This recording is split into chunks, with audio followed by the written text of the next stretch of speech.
Hello, hello, hello. Hello, everybody. Welcome to Coin Q&A. Oh, are we live? We are. Oh, sorry, I wasn't paying attention. Hey, good to see everybody. Linda's here. Del, Ezekiel. What's up, Zeke?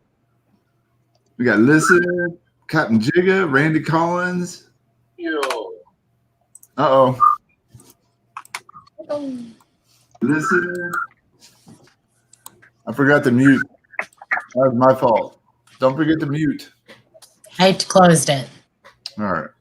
I think we're all good here. Muted. All right. Well, we've got some more echo still.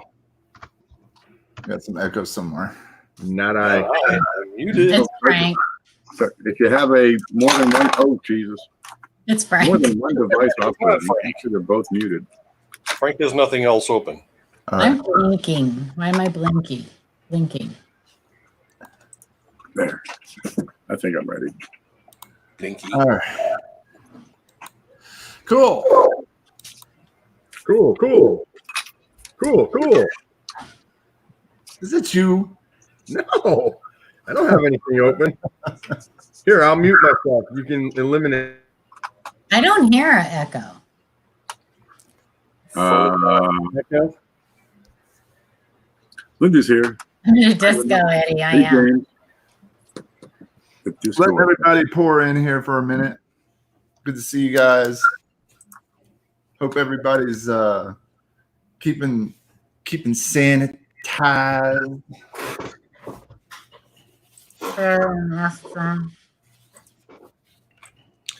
So we didn't get to talk about it much. A couple of y'all didn't hear the question today, but we were going to ponder on the subject of how this pandemic may affect coin collecting and the hobby in general. But we'll bring that up here in a little bit. How about we do some introductions? And you guys know me, so let's talk about the others. We want to start with Chris Rose. Blow up. Say hello, sir. Hey, hi everybody. See lots of people showing up here. Lots of familiar faces. Hopefully, I'm a familiar face as well, or maybe, hopefully not. Anyway, I'm Chris. Most active in Facebook coin groups, and do write informative blog articles on adventures in coin roll hunting. And I do have a YouTube channel, Chris's Coin Channel. Not very active there, but I will be one day. And my favorite thing to do is to come here and look at your coins and answer questions and have fun. Oh, and I'm Corona Chris today. All right. Coin Dragon. Yes, hello. I am the face behind the icon. I am Coin Dragon, also known as Frank. I've been collecting on and off for about 25 years, kind of focusing on errors and varieties now. Woodies also, that's, a minor, it's a side thing too, but I'm great. It's great to be here. For some reason, I wanted to do. I am going. I am Coin Dog. I am Coin Polio. I can't. All right, but in the far corner over the other side, Ken. Thank you. Really, thank you. Let's see. I'm Ken. I was going to pull up my blog over here so I can show you that. I'm having a hard time. Here's the screen. It is the 1millionpenniesproject.blogspot.com. Lots of information over there. One key place to go look is right down here on the right side is key information and websites. Lots of good information over there to figure out what's going on in your coin. And we're going to be using that a little later today to look at one of these coins that somebody sent in.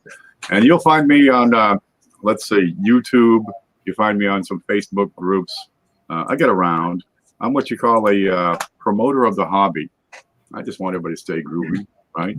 Look at your coins, talk about your coins, show them, share them, love them. Live them. Let them become the fiber of your very existence. It's a great hobby. It really is. It'll stick with you forever. That's all I got. That's great. That is awesome. All right, Jeff. All right. Hey, my name is Jeff Stanley, and my channel on YouTube is Jeff Stanley Coins and Octane. I do have a blog that is in progress right now. It's going very slowly because I've had some other distractions going on personally and in coin collecting in general. But enough of that. One of my emphasis in coin collecting is U.S. and world coins, more U.S. than world. I do a little bit of currency as well, but one of my favorite things I like to do in U.S. coin collecting is I like to learn. I like to learn new things. I've recently been brought into the fold of doing variety collecting, not just filling holes in albums anymore. And that's the part where I feel like I've made the most progress in the last few years. So I'm learning a lot about it. And as I've learned a lot about it, what I've discovered is that I learn a lot by teaching as well, which is why one of the reasons why I like being here and seeing your coins and seeing what you send in. Awesome. Yeah. And I saved the lady of the hour until the last. Hello, Paula. Hello, Shay. Hi, everybody. I'm Paula. I have a YouTube channel, Paula Bluhm. I collect just about everything. I focus mainly on errors and varieties. I am also very active in some Facebook groups. This also is my favorite thing to do every Thursday. And a lot of it is because of the company I keep when I'm here. You guys and the other panel members, I think. Yeah, that's it. She loves us. I do love you guys. You really love us. And I love press pennies, as you can see. I know I have not joined the Press Penny Association because I'm just not much of a joiner. That's it. All right. Well, it sure is good to see everybody. Thank you guys for joining us tonight. And Always awesome to see the faces out there. Yeah. Good to see you guys. So we do have lots of email tonight, but before we start that, let's talk about our topic for tonight. And it's on everybody's mind. Everybody's thinking about it. Everybody's seeing it. And if you watched Ken, you know a little bit about it, and it's the coronavirus. So, the next thing you might have thought about, maybe you haven't thought about, but what do you think is the impact on the hobby, on coin collecting, and money of any sorts? What are some precautions you might want to think about, or what can you do to stay safe and continue with the hobby?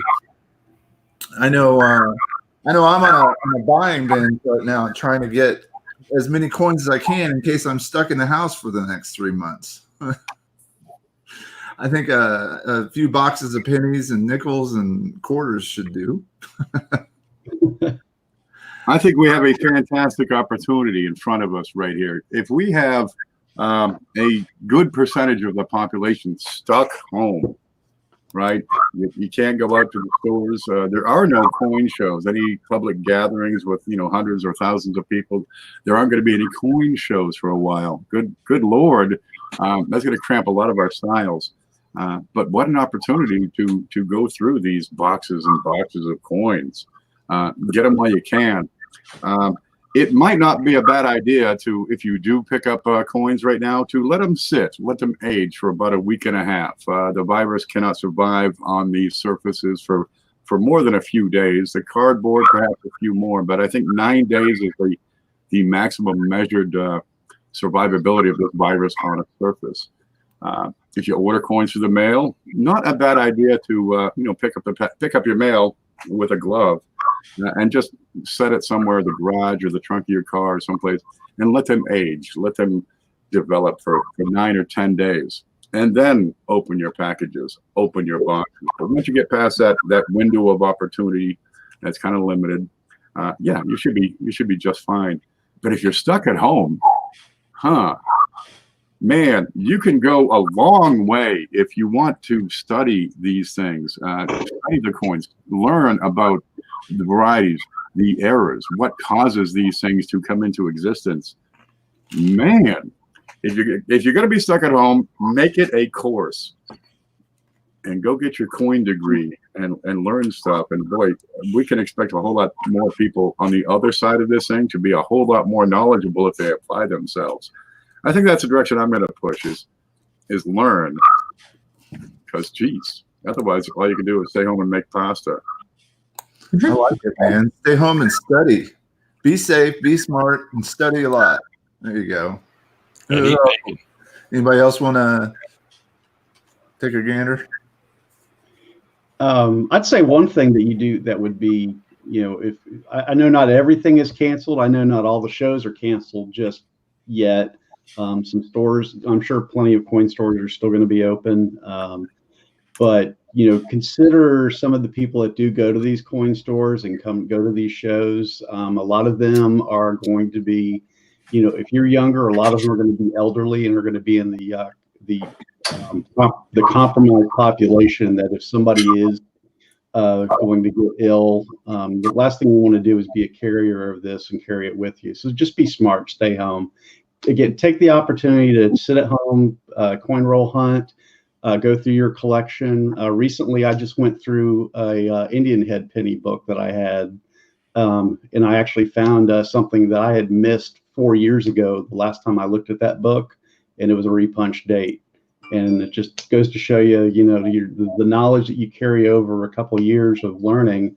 When you go and look at this stuff a couple of years later that you set aside, you can find stuff. So now's a good time to maybe go back and look at some of that stuff sitting in the dark recesses of your bookcase or desk drawer or whatever, wherever you put your coins, and go through that stuff. Now's the time to restudy that stuff and see if your knowledge that you've gained over the last however long of listening to us and reading posts and learning more about coins, see if any of that's going to yield some new coins that you find even in your own collection.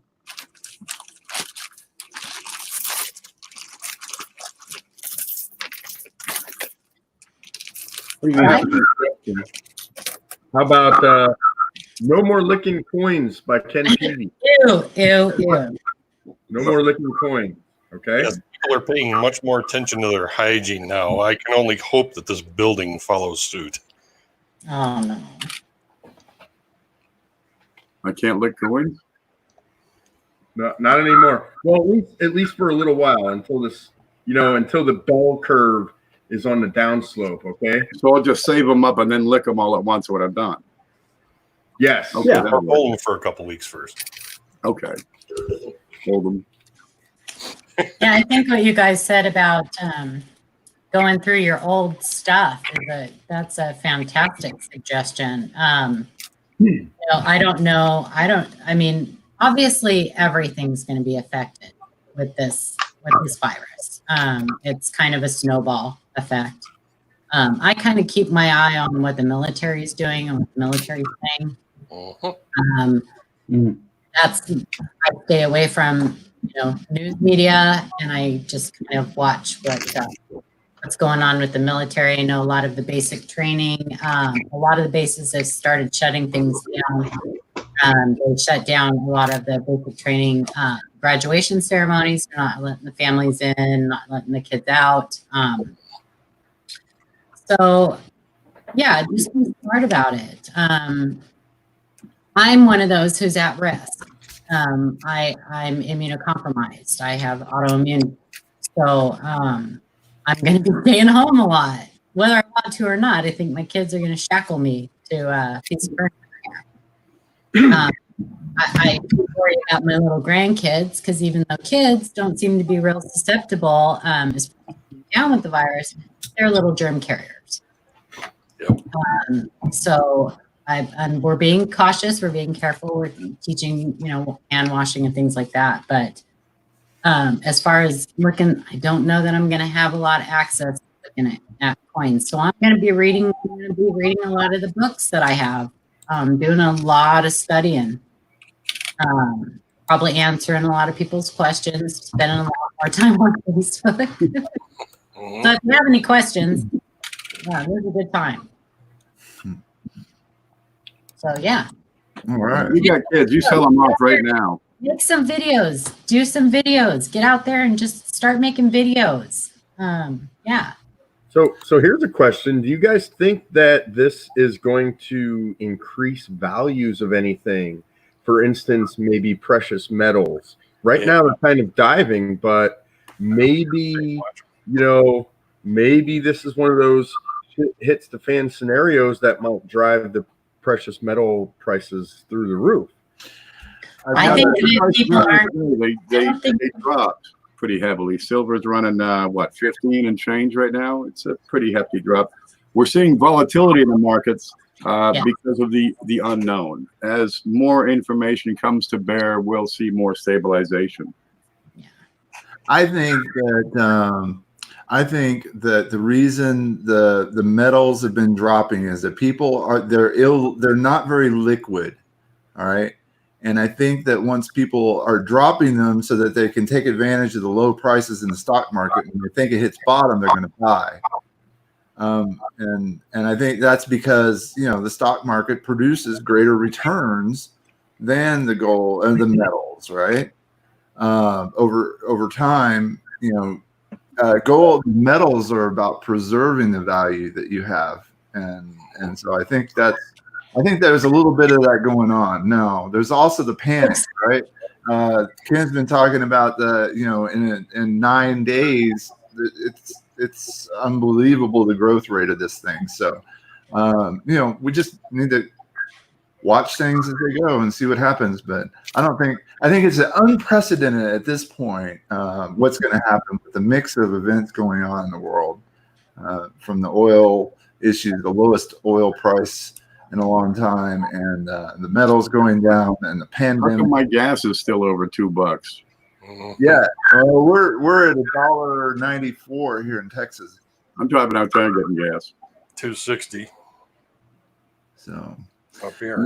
but I want to challenge you guys to inventory what you have. If something were to happen to you, nothing like this crisis to make you think about your own fortitude and your own ability to survive, and maybe make sure you go through your inventory and start marking it so that you can pass on stuff to your kids and they don't look at it. And, if they take it somewhere, it's already identified, attributed, graded, priced. There's a list somewhere, and they can take those coins and do something with it where they can really maybe have a nice bit of cash to help them out through whatever remainder of the crisis there is. But That's a great suggestion. I'm also worried that if this pandemic does hurt or attack mainly the elderly, the elderly are the ones holding a lot of the coins in the country, and I think that population is getting aged, and so there could possibly be an influx of rare and valuable coins on the market. A lot of these coins, they stick around in collections for 20, 30, 40, 50 years, sometimes more. They stay in the family for decades, some of these. We can see some really beautiful things that we haven't seen since the 60s popping up on the market. There's a lot of opportunity here. And then, of course, there's bond market, and what is the likelihood that governments can forfeit and those bonds turn to junk? That's people could be scared about that as well, and that means that anybody holding silver or other items of value would have a leg up in the world and be able to continue trading for things with things of value. So another thing to think about. Hard assets are always kind of handy. The hobby's not going to die. Most of the people, over 98% of the people, are going to come through on the other side and be just fine. It's going to leave a heavy social scar for sure. We'll carry this with us. What we are about to go through over the next year, we're going to carry that through for the rest of our lives and change our ways, our methods, the way we live our lives, for example. There will be some changes, but the hobby is going to be just fine. It's gone through everything for the past 100 years. It went through the 1918 plague, just got stronger. Gas in Tampa is $2. They can't drive in Tampa. I've been down there. Good Lord. There's 2 lanes on the highway. There's five lanes of cars. Tampa's tough. All right, so I know you guys make sure you send your good images. Take an image of take a picture of the front of your coin and the reverse of your coin straight on, okay, above it, straight on, and then take a picture of as close as you can of the anomaly that you want to ask a question about, and then send us an email and put the coin name in the subject and your question in the description of the email, and don't forget to attach pictures. We get tons of email where there's no pictures, but there's a good question. We get email with picture question, but no pictures. I mean, it's all over the place. But please do, and we do have like 15 to 20 to load it up this week. We sure appreciate those of you who sent them in early, and so that we could prepare for the show. It's awesome. They're getting better and better every week, so much appreciated. Let's go ahead and start off with one. Huh? We got Dave Watson sends in a Duke Ellington 2009 25 cent DDR 007. Says, just wanted to share one more with everyone. DDR 007, from what I can tell, still looking for that big one. Aren't we all? Yep. This is one of my favorite quarters to find and look for varieties. Right beside the E. Yep. Right there. That's a strong class 9. Yeah, you can see it pretty far if you're looking. Yeah, you can. Good size one. Starting nice and up close kind of helps. The size of that. Yeah, that'll jump out. You see that from across the room. Now, a lot of these have doubling on the keys, and there's also doubling up and down his arm and along his wrist and then here. So you want to inspect all this area for doubling. But that's a really good class 9 right there. And also be careful of the clashes, because some of the clashes resemble that big one that we're all looking for very closely. Yeah. Oh, yeah. A lot of us have found the clash. It's usually under the L, right in this area here. And it's 2 vertical lines, basically, is what it shows out. I know Ida sent one in last week. And then was that Jeff? Or no, Chris, right? Or both of y'all had the clash, right? Yeah, I have one. I found 3 of them in a row. Wow. Nice. All right. Let me see what's next here.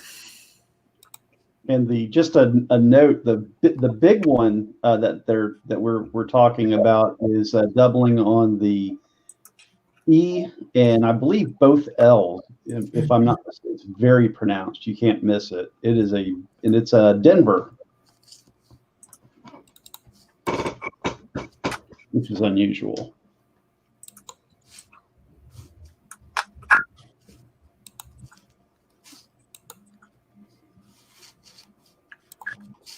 Who wants to read that? I'll read this one. Sorry, I was in the middle of something. From Cheap Chinese regarding a dime. I don't have many pictures of this dime, but what caused this? Give me a few. I will send another of the entire coin. I got to look for it in my stuff. Well, we've all been there.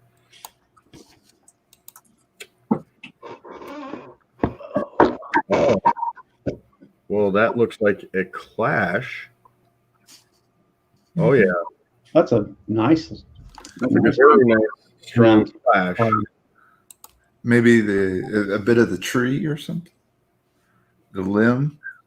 Well, right there at the bridge of the nose, that's one of those, that's a leaf, right? That's going to be the olive leaves. Mm-hmm. Yeah. Nice strong clash.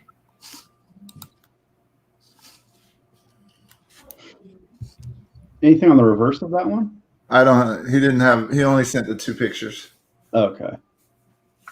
But yeah, that's what that would be. The advice is to inspect both sides, and I think they just had some trouble retrieving the images. So, but yeah, that's nice. Love it. No worries, Captain Jiggle. We'll get to it.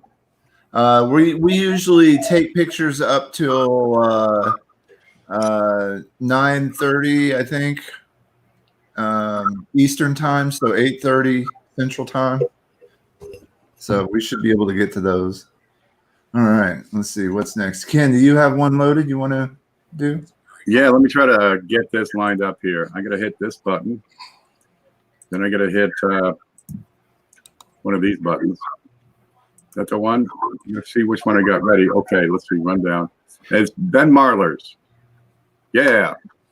Okay. When you can see me, let me know. You're up. There it is. Hi, just trying to get some help with this flying eagle. Not sure which snow it is. Thanks. And I pulled up the photos. Where's CJ when you need him? Pardon? Where's CJ when you need him? Gosh, where is he? Get him back here. He's working, poor fella. Where's that All right. Not a bad looking coin. Let's look at the whole thing first, right? There's a little scratch here. That wouldn't stop me from saying what a lovely coin. Where's the We're just going on in the date. I'd want to look at that. There it is. All right, we got a close-up of that. Let's look at the backside. You can look at the whole coin before you can start to say what's going on here. I've got a full rim, not much for destruction, a little nick over here, a few contact marks. So this is a good candidate for really figuring out quickly what's going on in this coin. And he shows us the date here. Okay, close up. All right, I screwed up the pictures. There you go. Here's the 18 of the date, and we have some apparent doubling. So we're going to decide what is it. Is this consistent with machine doubling? Is it consistent with die deterioration? Is it something else? Is it a double die? Could it be an Back RP? in the day, before 1909, well, through 1909, up into the Indian pennies, they punch them in by hand. These were repunched. They punched the dates in by hand. Made it easy because you just keep reusing the hubs, and a lot of times they did. You'll find some 57s with the obverse of 56, and for that you'd want to look at inside the shape of the zero. Note the O in hub, for example. That would be one die variety. But for this one, we're coming down to the date, and let me find it. I lost my blog there. Over in the key information websites on the blog, you're going to get a link that'll take you to the Flying Eagle and Indian Head Scent site. And this is Rick Snow's website, right? You go to search listings and pull stuff up. And here's this thing, which is 1857, obverse of 56, RPG number 1. That's a real good match, but we got to look more at that. I'm going to pull up this one. It's a great match as far as the date, but you got to check the if it's the obverse of 56. Well, the design was used from the year before. So if I've got a square-looking O in of, then I got a good chance that this is a great match for the date. Let me pull these up side by side. I had it set up. Yeah, there we go. If we can see that. So I've got yours on the left. And Rick Snow's example over here. Boy, that lines up beautifully. I'd like to see more on the inside of the 8, but I'm kind of limited to the photo quality here. I'd like to put more in here. What's a 5 look like? And we got a picture of that. Here's the 5. Mm-hmm. And it looks a bit smaller on the inside here than what Rick Snow is. Let me find it. I got a lot here. Let's see. Here's the 5. Then I pull up that image. There. So I can examine these side by side. It's the right spot, but when we get inside the 5, there should be a lot more meat. Huh.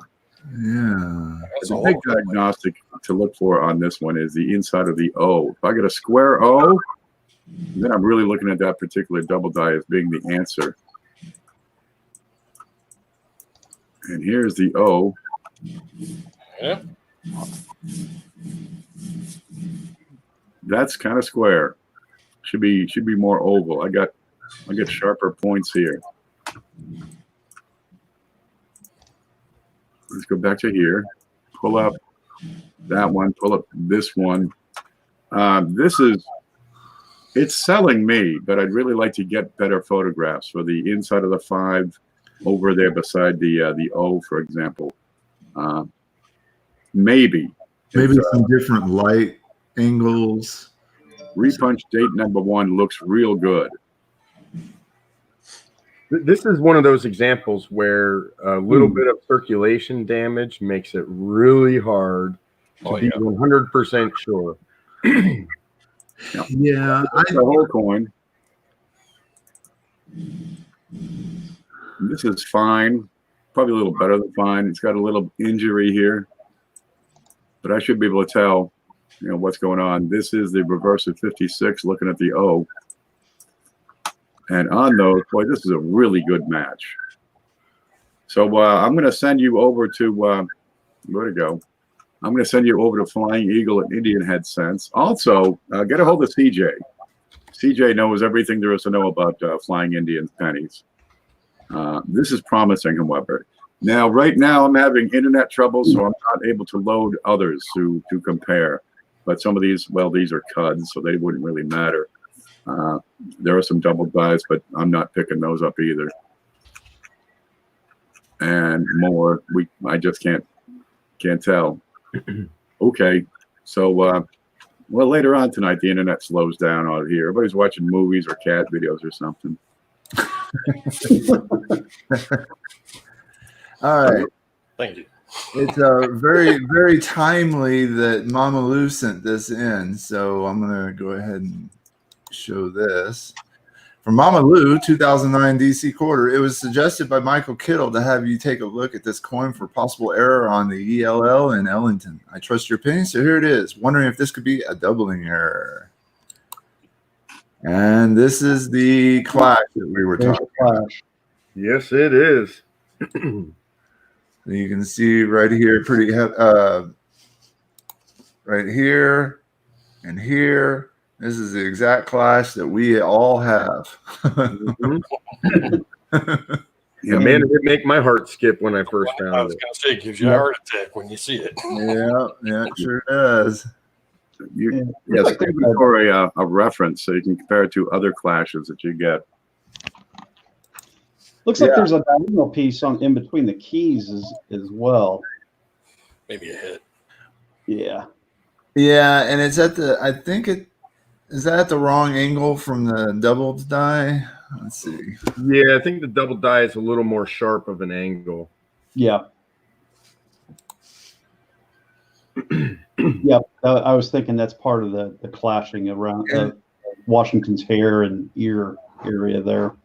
And it seems like the light is coming from the north, but I can't tell. It might be multi-directional light.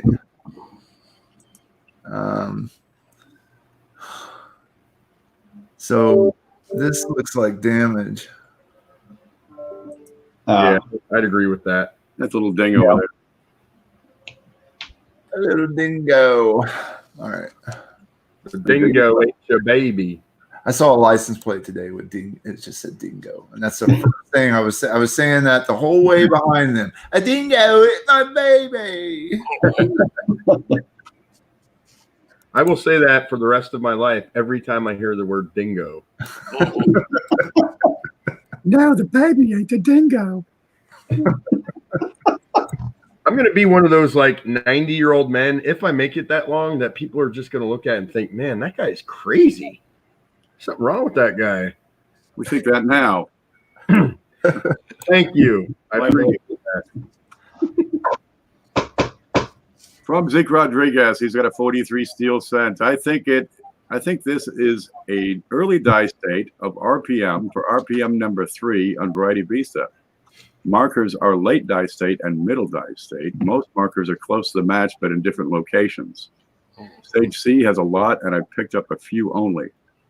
It does look like an RPM, and I went through most of the site. Die clash is what is not clear on mine around the throat, but mine has a small compressed field. So what do the Q&A think? Thanks for the time. I just can't find this one.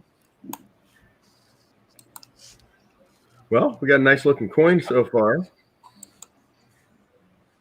Oh. No, it's on both. Oh. Well, I'll tell you, these steel cents are notorious for fooling people. You get a lot of die deterioration on these, and sometimes when they're replated, it makes it look twice as bad as normal. But this one is looking like die deterioration doubling to me. Boy. That's the first thing that came to my mind.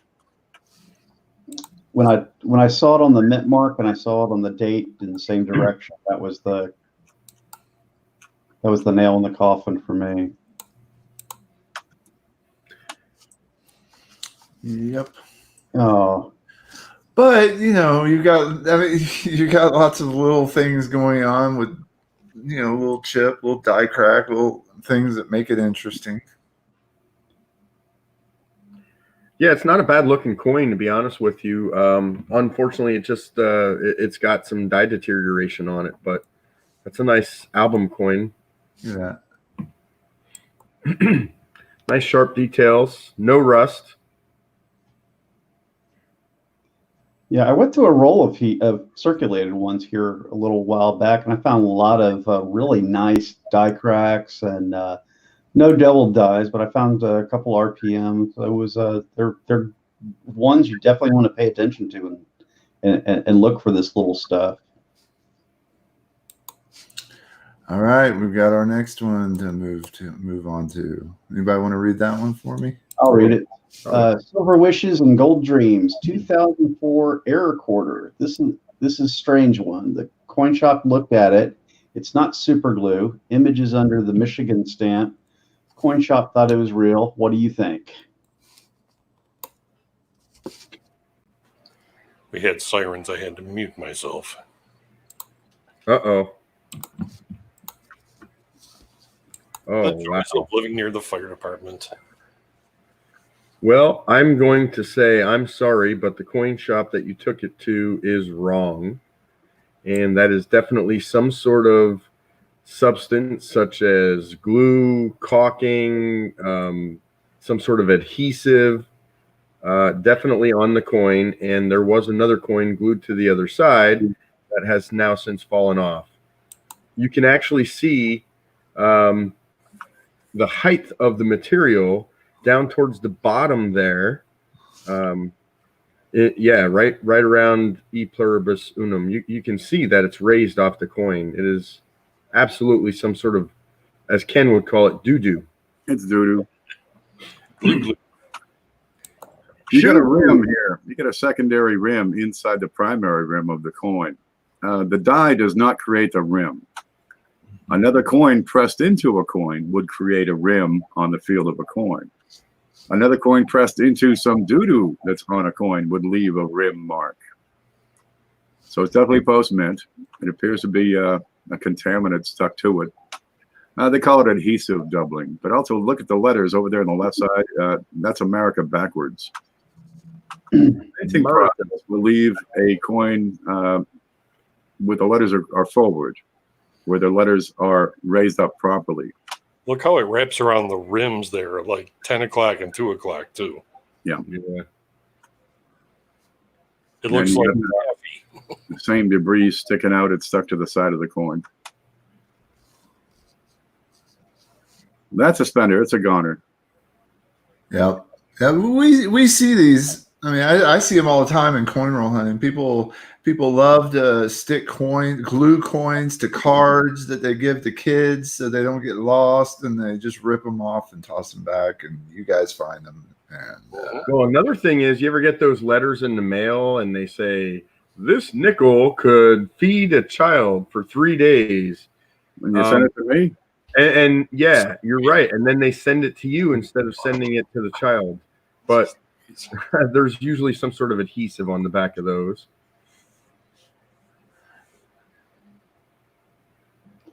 now I've done a lot of woodwork. Lacquer would be a clear, dried up substance on a coin.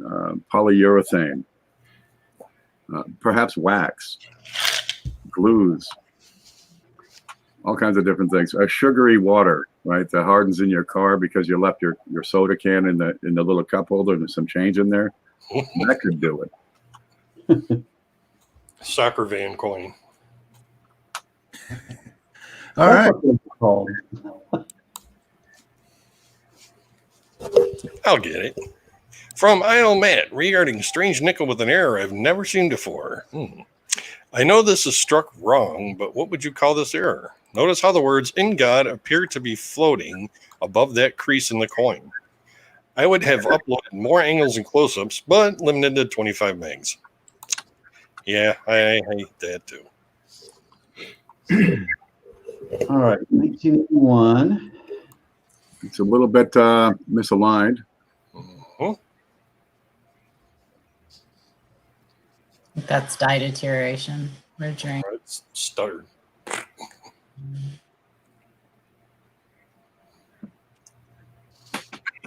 Is there another light angle on that? There you go. Some Almost looks like a fold. of the color clash.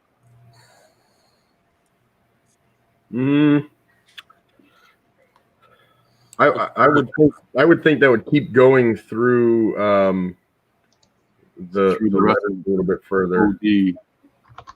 And this side looks pretty even, so it's a misaligned die. Big time. Then you get this.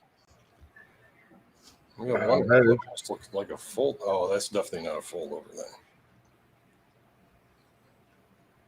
I'm thinking it's some sort of deterioration.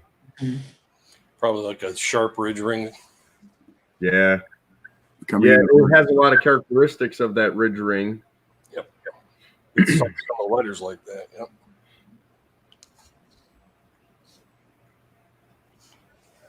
Kind of neat, actually, though. It's actually a very neat example. I like it. I've seen that in Sense a lot too. Yeah, there's actually a on I can't remember the year on the Lincolns, but there's actually a rotated die clash that has something that looks similar to that. It goes underneath states. It's actually the bust, and it looks similar to that. So if you see that, Good eye, yeah. Good. I'm not sold on the die wear. I would be holding on to this for a while for sure.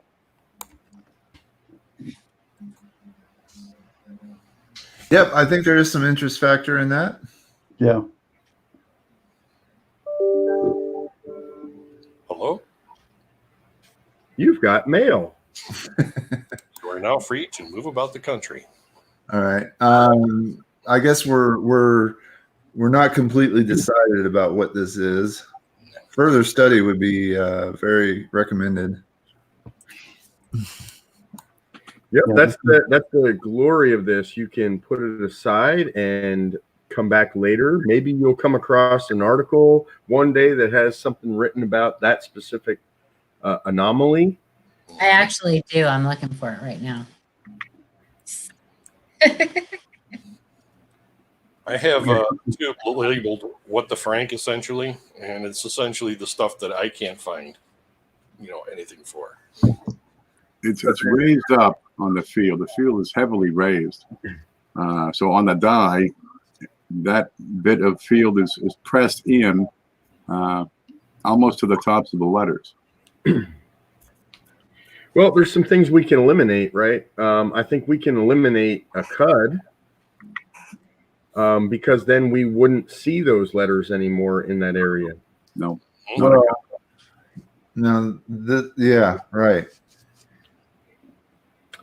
So, I mean, it doesn't really leave much else there other than some form of deterioration, which if you look at some of the mid 80s Lincoln Cents, some of those deep ridge rings have the same look to them around the letters. Is that in Q's or raised? That's raised. That's It's definitely raised up to the height of the G and above the N. yeah. Because the lighting is kind of tricky there. You see where the shadows inside the G and inside of that. It's just so deep. Because if that was in Q's, that'd be something totally different. Now, dye deterioration can disfigure a dye, but I've not seen it quite to this extent in a limited area on a nickel.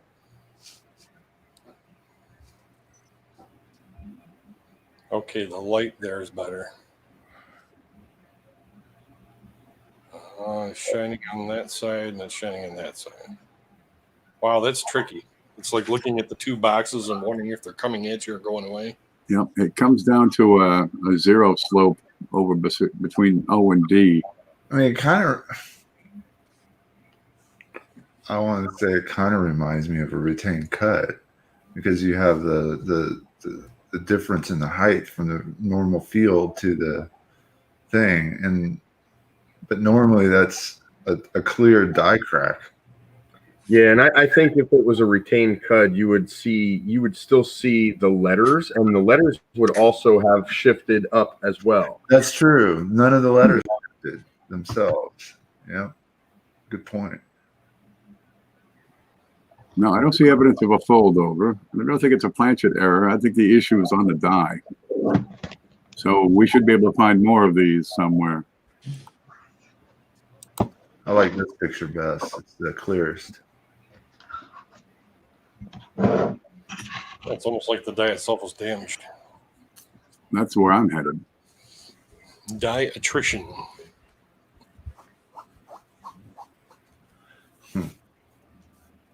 All right. Okay, I've got the next one loaded up. We'll move on. Yeah, please put that away and pull that out every now and then as you go along and see stuff that looks similar. Dodger 455, West Point quarter error on improperly annealed planchet. This was found in a circulated box of quarters. The fact that it came from the West Point Mint is unbelievable. Of the 4 West Point quarter errors that I found, this is the coolest, I think. I don't have the coin back yet as of Tuesday, but here it is from the PCGS website.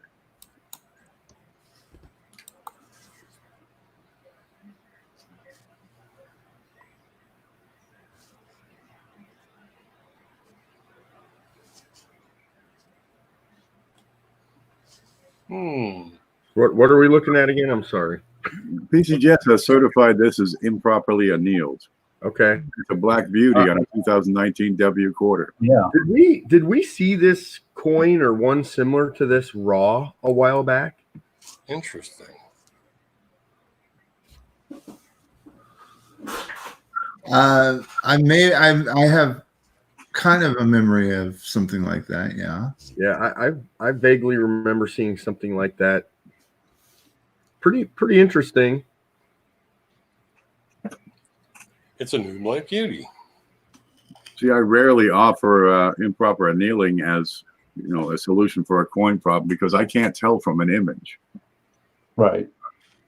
You have to see luster on it to really make that determination.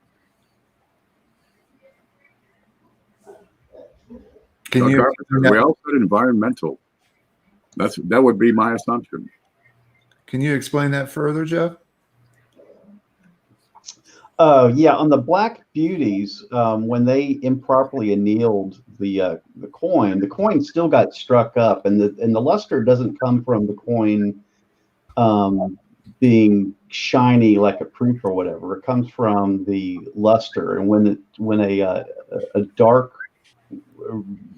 gray coin from being annealed improperly, it's still struck up the same, it's still going to come out and have the luster of a brand new coin. It's just going to appear darker. It's not going to have the silvery finish that you're used to seeing on a silver brand new coin that's been properly annealed.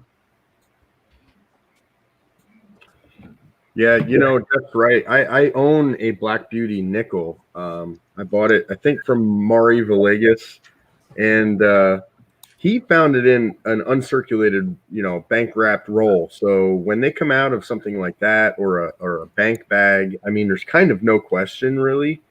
But when you find one in circulation, it's really, really hard to determine whether it's, environmentally toned, because let's be honest, even though this is a brand new quarter, I do metal detecting, and I have found brand new coins that were laying on top of mulch in a playground, and they've already turned black. So it does happen very quickly out in the environment.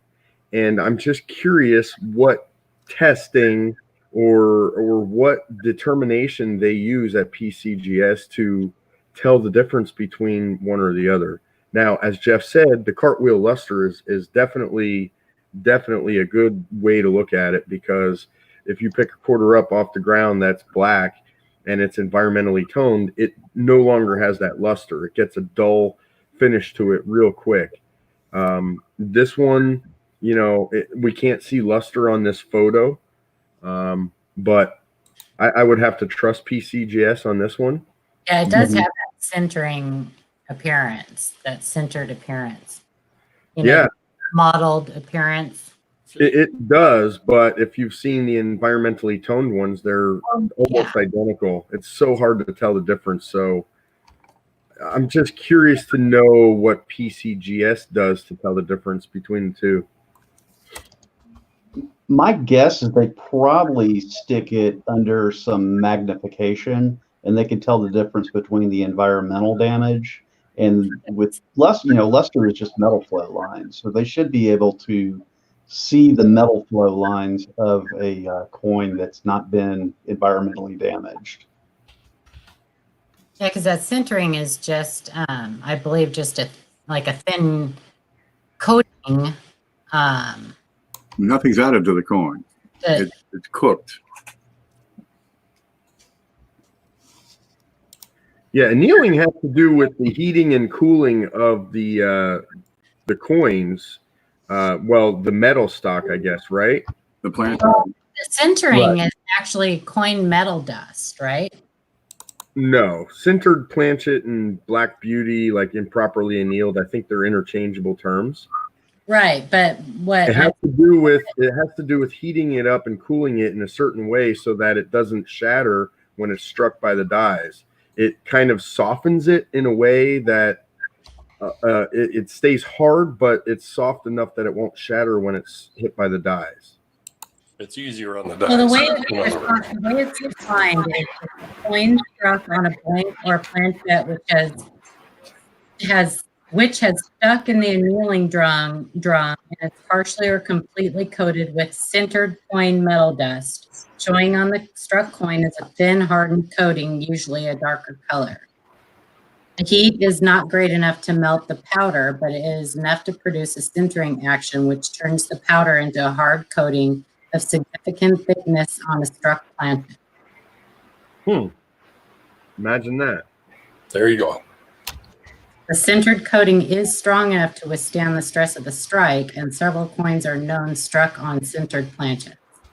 Several. So is that not the same then as an improperly annealed? Yes. Okay. Yeah. It's just the designations used by the third-party graders. You get a bad batch of roll stock right from the steel factory too, and wind up with a bunch of stuff like that.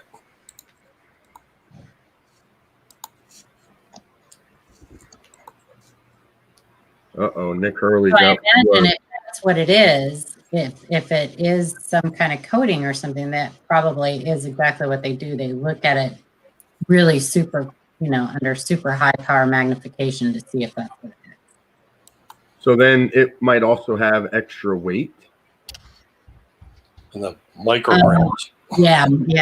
I'm not sure it would be enough to take it out of tolerance. Linda said they check it by licking it. They That's what I may. was- If they don't, they probably should. Eddie Jams has a couple interesting questions. He does. I was looking at that. in chat. Let me go back.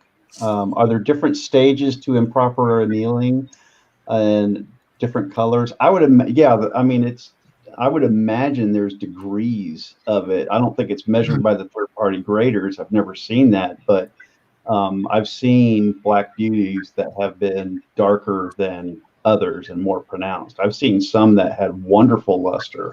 They were just dark. And then you have ones like this where it looks a little bit more mottled.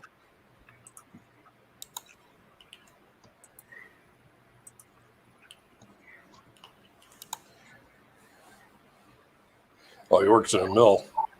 Yeah. Yep. So he knows about metal. Yep. I worked in a fab shop for a few years.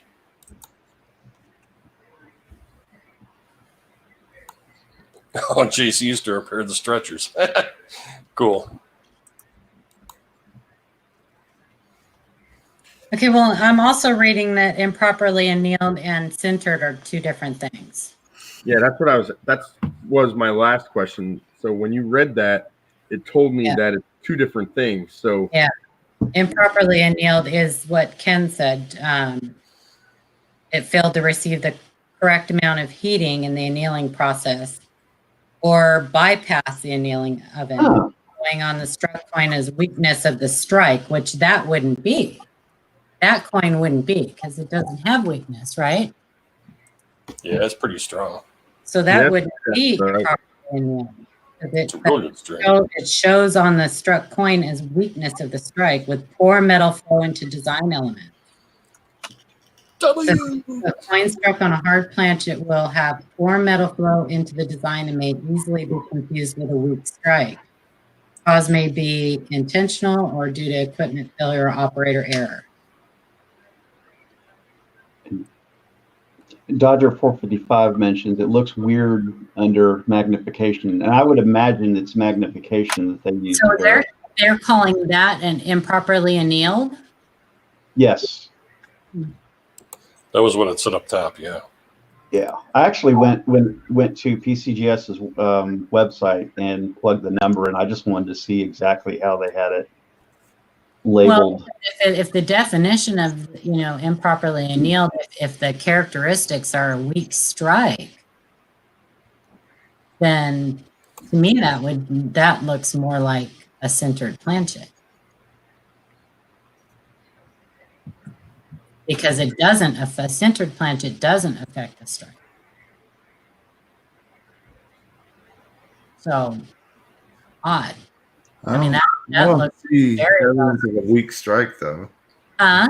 I don't see evidence of a weak strike. No, I don't at all. No. That looks like it very well struck. Wouldn't be the first time they got it wrong at PCGS. I still think it's an environmentally toned coin, to be honest with you. Did I say that out loud? Coming from a middle.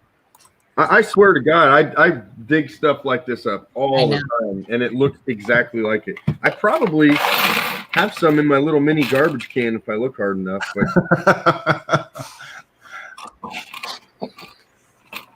I mean, I will say that PCGS and NGC both have been really off their game lately. Well, especially with error and variety attributions, errors especially. The piece of webbing they call a clipped planchet. Yeah, a bow tie, a piece of webbing. Oh yeah, I saw that. They actually slabbed that as I went on there and I said, I may be wrong, but that looks like a piece of webbing. And they actually labeled it a Jefferson 5 cent. Yeah. Which it's not because it hasn't been struck yet. But yeah, weird. I've seen a lot on Joe Cronin's error group. they have had some really bad screw ups in their attributions lately. Well, didn't Jack Young show that he has like a collection of slabs that were all wrong? Mm-hmm. I mean, it comes down to human error. Everybody makes mistakes, Yeah, I told Ken I think it was bring your kid to work day that day. Yeah, they're probably going to be more heavily scrutinized because they're actually charging people for their service. But yeah, that guy needs to get his money back on that piece of webbing. Well, it depends what he pays for it, right? Ken goes, "That's not a nickel." A Hong Kong nickel. How's that a nickel? All right, what do we got here? Moving on. Moving on. Yeah. So I don't know what the answer to that. From Mr. Dave Blakely regarding no initials. Do you see what I see on the reverse of this quarter there are no initials? Would you say this is a keeper? Love your show. Keep up the good work. And thank you. Initials will be at the bottom of that cactus. Hot chair. What you got here is a die chip. And the picture's not quite good enough to see, but yeah, that's the extra leaf cactus, right? Yep. And they come in all forms. Sometimes they cover all the letters. Sometimes they cover half of the top of the letters. Sometimes they cover half horizontally. Sometimes just the very tippy tops. They come in like a dozen flavors, but they're fun to find, I think. Flavors, I like. You can find other chips also on the coin in other places around the scroll and around this thing here, up in the scroll, this parts. Just to take a look at them. They're fun. As far as value, 25 cents.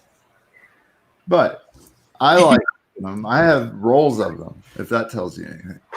Different ones. What I want to say is that stuff like this is really fun to take your hobby to the next level in, not only knowing about the minting process and what causes this, that's kind of easy, but looking at the progression of the different dies that have this issue.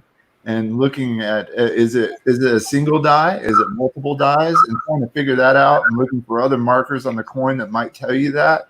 This is the stuff where you start getting deeper into the hobby because this replicates itself as issues on other coins as well. So, if you find quarters and this particular issue great, then study this one, and it'll only help you understand it when you see it on other coins. So. For me, this is the quarters is where I started really developing my eye last year on looking really close at these coins and learning how to identify this stuff on my own. That was the value add for me with the quarters, was learning to develop my eye and adjust and look for things that I hadn't noticed before.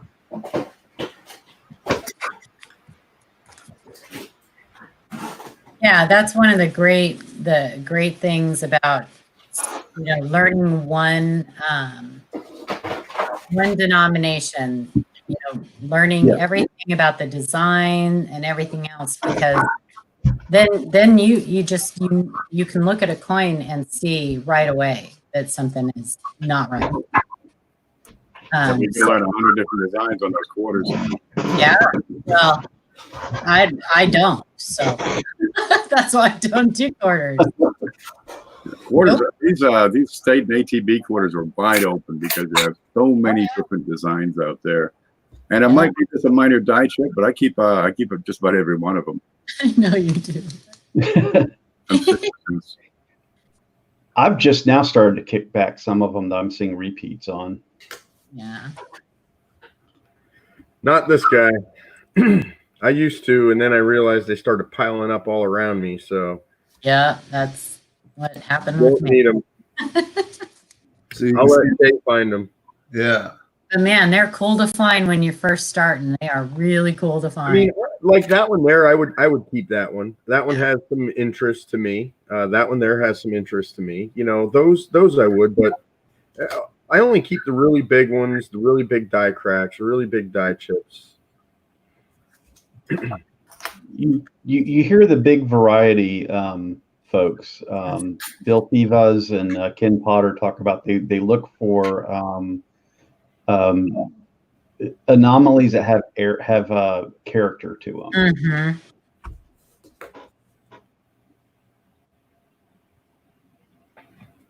Yeah, that's folding over the date. That to me, that's got a little character with it, or folding over the initials rather.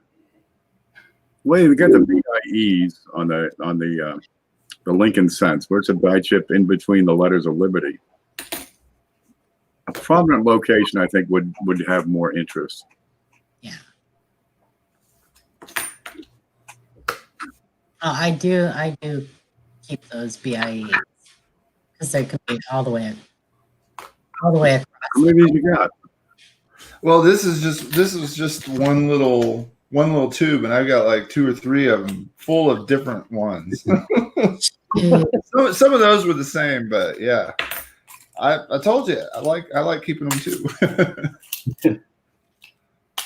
I'm such a nerd. I have mine labeled. Well, I mean, do you spend the money on printing a label and putting it in a flip, or do you just keep them like this? The really good ones I do. I've been starting to do the plastic flips on a lot of the stuff I'm going to be pulling in and out and looking at it. And I think I probably would too if it was pretty nice grade, you know? Yeah. Anyway, that's just fun. So I take them out so you can't, so make it harder for everybody else to find them. No, it wasn't silver. That quarter wasn't silver. And yeah, the other ones are like the claw on the bear on the Alaska. Oh yeah, I stopped pulling them aside because that was they're like There's a lot it's harder to find one that has normal claws. Yeah, right. Yeah.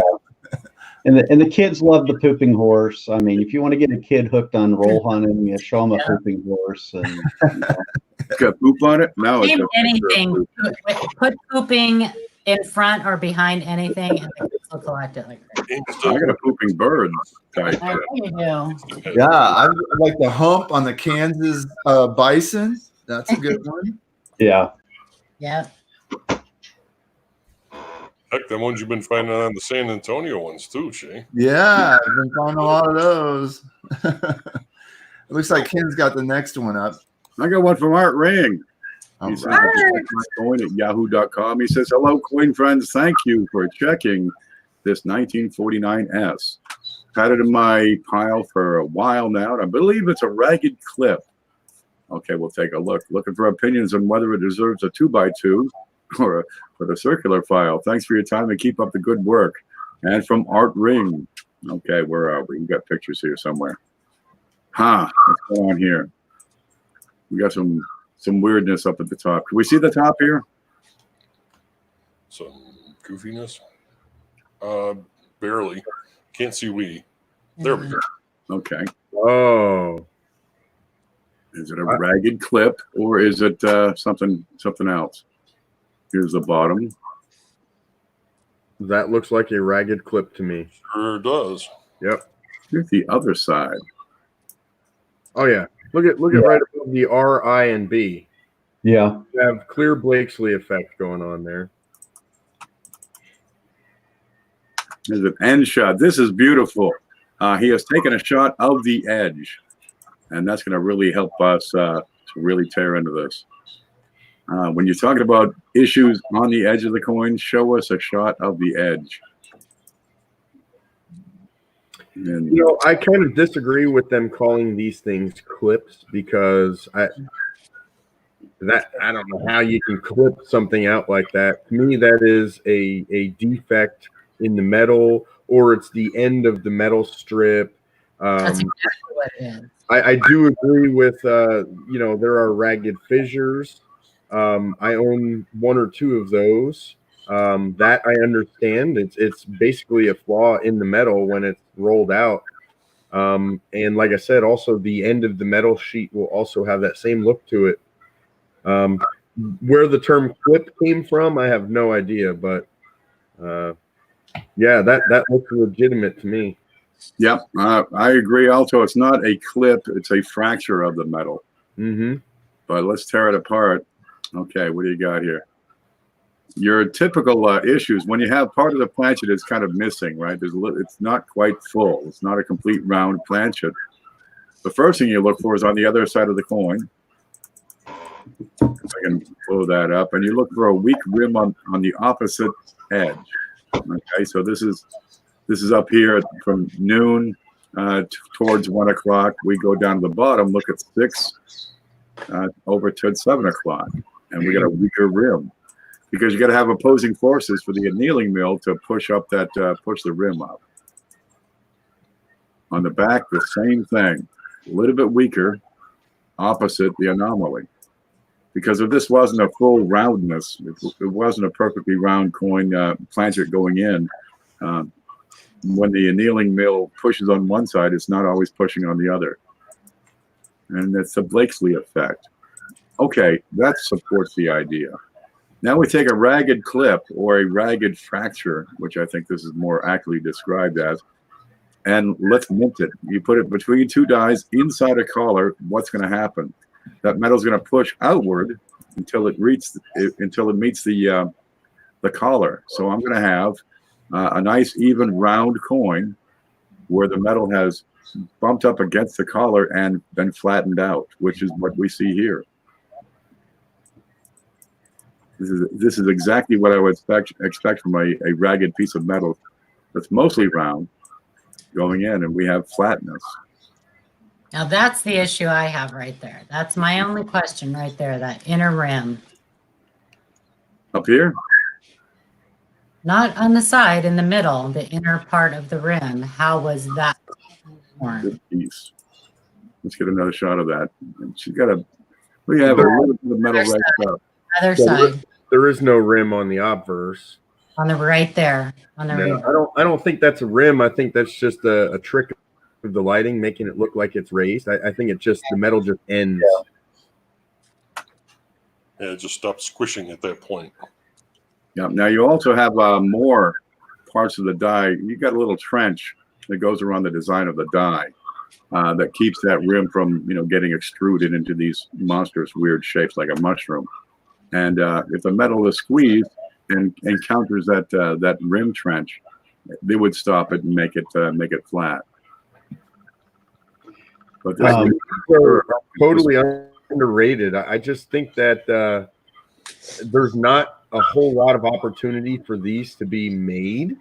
You get, the beginning or the end of the metal strip, and maybe the rare occasion where there's some sort of fissure in the middle of the strip. But other than that, there's no other opportunity to make these. I think they're highly underrated. I think another part of the diagnostics that can help is also the warping of the letters there at the edge. It's deformed, and that shows where the metal flow wasn't able to completely fill up that part of the die for the letters. It flowed out as opposed to going up into the die. So that metal flow helps to solidify the fact that it was like that prior to being coined, being minted. I agree wholeheartedly. Word to Big Bird. Yeah, thanks for sharing that one with us, Art. I really am a fan of these. I have a couple of them. I have a nice nickel, a couple pennies. They're neat. It's in great shape too. Okay. Don't throw it out. I don't think Art throws much of anything out. As well, he shouldn't. Throw some stuff, Art. It's gonna start looking like this place soon. If you're gonna throw it out, throw it my way. Todd Carmen asked a good question. Are are all raggeds a one-off, like a one of one? And technically, yeah, but if you think about it, so are curved clips or straight clips. You're not going to find, well, I mean, you could theoretically find two, but to find two of the same exact date and mint mark with the same exact clip are going to be almost impossible. So that's the thing about errors. Errors can be one of a kind, but that doesn't necessarily make them rare because there are more of them overall. For instance, a curved clip, you'd be hard pressed to find two exactly the same on the same date, same mint mark, but you can find hundreds of curved clips. So the error type itself isn't necessarily rare, but that specific one that you're looking at is technically one of a kind. Same thing's going to go for this ragged fissure, I'll call it, or whatever you want to call it. Yeah, you're probably never going to see another 49S that looks exactly like that. It is one of a kind. But you will find other coins, other dates, other mint marks that have the same error type. So hopefully that answers that question. Nice. All right. I think I have the next one ready. I'll take this one, should I? Double Me Up, 1963D. Is this a strike through on his face? It doesn't appear to be consistent with a lamination. Double me up, yo. Double me up. Oh, looks like a lamination to me. That left edge and how sharp and straight that is. Yeah. That is consistent with the lamination. Towards the lower right of this anomaly, it kind of looks like a dried up cuticle. Oh yeah, that's cool. That's a nice. Yeah, it is pretty cool. It's like zombie Lincoln. I think some sort of anomaly at the rim area at T and R of trust, which might also be part of that same lamination. Or not. I'm not on that one. Yeah, that one looks like damage, but I just saw it at the top of the picture. It looked like it was in line, but no. Yeah, there's a little one there. Yeah. And down in the lower bust, perhaps? Yeah. Yeah, you just got the bottom edge of a lamination, it looks like. Yeah, it's birdie. It's got some nice luster to boot. Purdy. Too soon, man.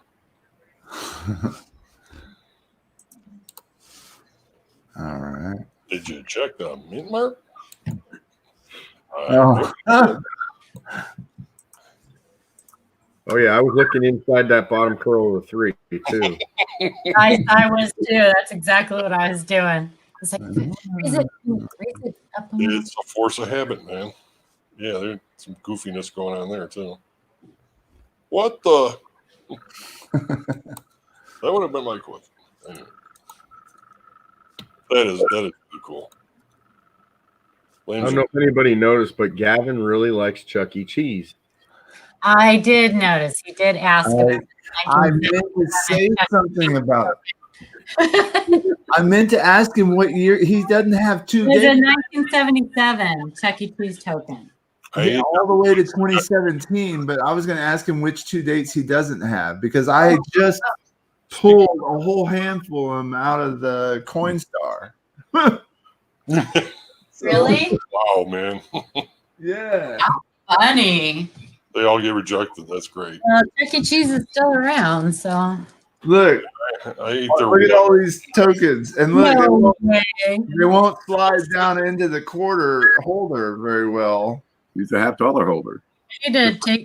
SBA holder. Well, yeah, one got stuck, and I was in a real big hurry to put them away, and yeah, Time to go play some it's a games. little top heavy. See what happens? I mean, oh my god.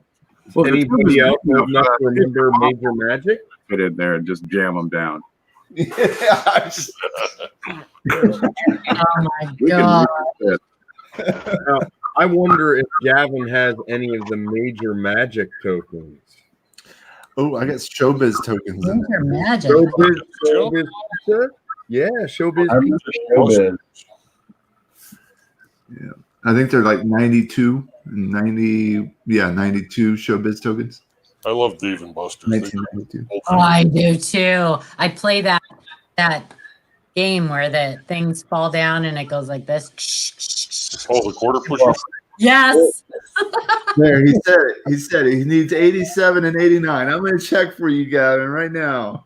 That's awesome. We'll Play let, that game like all day. we'll let Ken show his he's got one ready, so let's go I there. love Dave and Buster's. I got one ready, and this has been messing me up for a little while. By gosh, I've been sidetracked for the whole show, checking stuff. It's from Liston, or Listen. What would be considered heavy for a penny? Okay, on your 3.11 grams, you have an accuracy of plus or minus 0.13. So for a heavy penny, we got 3.11 is normal, plus 0.13. That's your variance. 3.24 would still be close enough for government work. Well, he's got a 1941 that's sitting at 3.4. That's heavy. Not super high, but that's a heavy penny. Definitely not the norm. It looks brass in hand. Well, that's good. It should be. 1941, they still had the tin and the zinc. So it'll be 95% copper, 3% zinc, and 2% tin. Appears to be an improper alloy mix. Would that be a factor? And that got me tore up. I'm thinking, oh my gosh, I never checked woodies for, would the weight be a factor? How much more tin and zinc would you have to change the weight? Blues, he's one of California right now. He linked me to an article talking about the 41, suggesting that maybe it was struck on foreign stock. That's what I was going to say. Okay. Weight alone is not necessarily the answer to say, is it foreign stock? But it can lead you in that direction. So I went and I had to pull up the periodic table to look up tin. Okay, here's copper, right? You got an atomic weight of 63.546 versus zinc right next door, right? Atomic number 29 for copper, 30 for zinc, and it has a weight of 65.38. It's a little bit heavier than copper, but tin, I do it this way over here, it's number 50. You get an atomic weight of 118.71. So tin is twice the weight of copper. Yeah, thereabouts. Oh gosh, I had to do a whole lot of homework on it. So for the coin that weighs 3.11, you'd have 2.95 grams. Oh I think I just had a stroke. Pardon? I think I just had a stroke. I got into this. For the tin, because tin weighs twice, it's got twice the density of copper. How much additional tin would you have in that coin to take that weight from 3.1 to 3. Well, I did the math, 3.4, and I came up with about 6 times as much tin as normal, which is kind of neat, or at least the weight. But if it already has twice the density, you're going from 0.2 to 0.5 with the additional mass being in tin. Is that possible? That could account for it. But that's a huge volume of tin to be in there. Then I got to going over here on the desk. Oh my gosh. And I'm weighing up all these woodies because I still got Frank's package here. And I'm weighing up the woodies. Okay, this is what I got so far. These are normal. Okay, a lot of these are pretty good wood. These are heavy. These are a little bit underweight. So I don't have enough. Well, there's not enough here to make a determination. But yeah, I've got good woodies over the light side. I got some good woodies up here on the heavy side, and pretty good woodies over here. So far, I'm not seeing any of them, jump out in population. But again, it's not a big enough population. You have any that are 3.4? No, these are coming in about 3.2, so they're still within range. These are showing up in a range of 3. There's a 2.9 in there. These are all within tolerances. I don't have any that are too heavy or too light. And some of them are pretty strong woods. Let's see. There we go. I kept out some of the woodier pieces to show off. I don't. Oh, Frank's getting excited. Pardon? Frank's getting excited. We should go into Frank as soon as I get the time to put it together. Let's look at the scope. And these are some of the standard weights. We're going to have to zoom up. I don't have a problem with these, and they're showing pretty good wood. Let's see. Getting the color to show up is tough. Let's brighten it. There you go.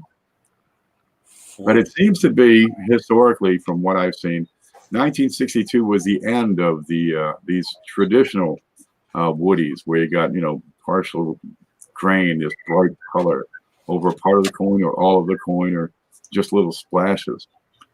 So the tin seems to have a lot to do with it. You just set me off on like a long period of studying to find out, is an overabundance of tin going to be affecting the woodiness of the coin? And does a woodiness tend to make the coins heavier?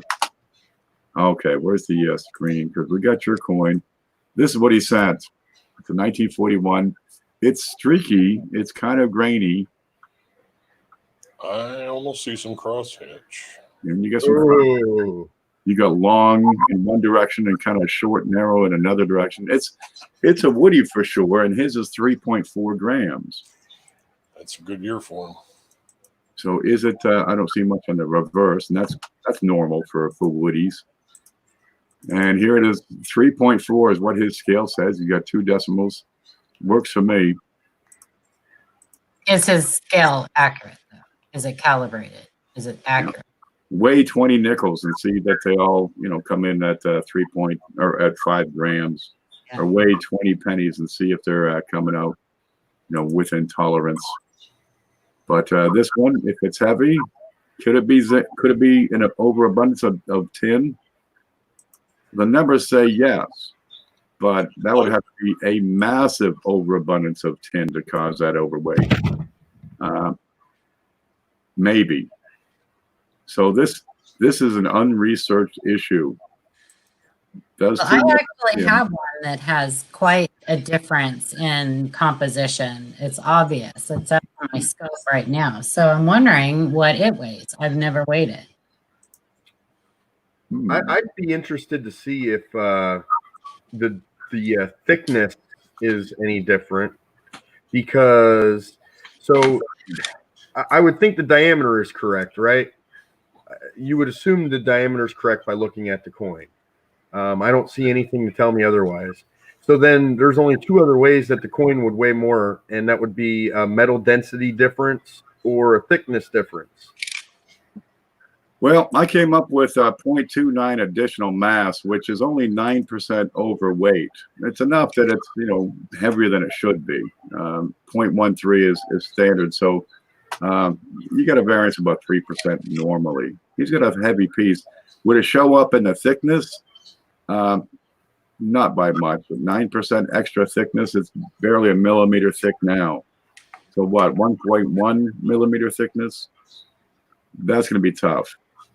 But you only need 4.6% tin to account for that additional mass. Huh. Well, mine's weighing at exactly 3.1. So yeah, most of these in front of me are within tolerance. So it suggests if I can go through another 1,000 woodies, I might be able to put together some statistics that point in that direction, where extra tin, not just a little bit extra in the mix, but considerably more tin than should be. Frank, get your scale out. Yeah, Frank's got a bunch of woodies. Weigh them all, baby. See what you do. I'll do mine too. I've been collecting. Yeah. There you go.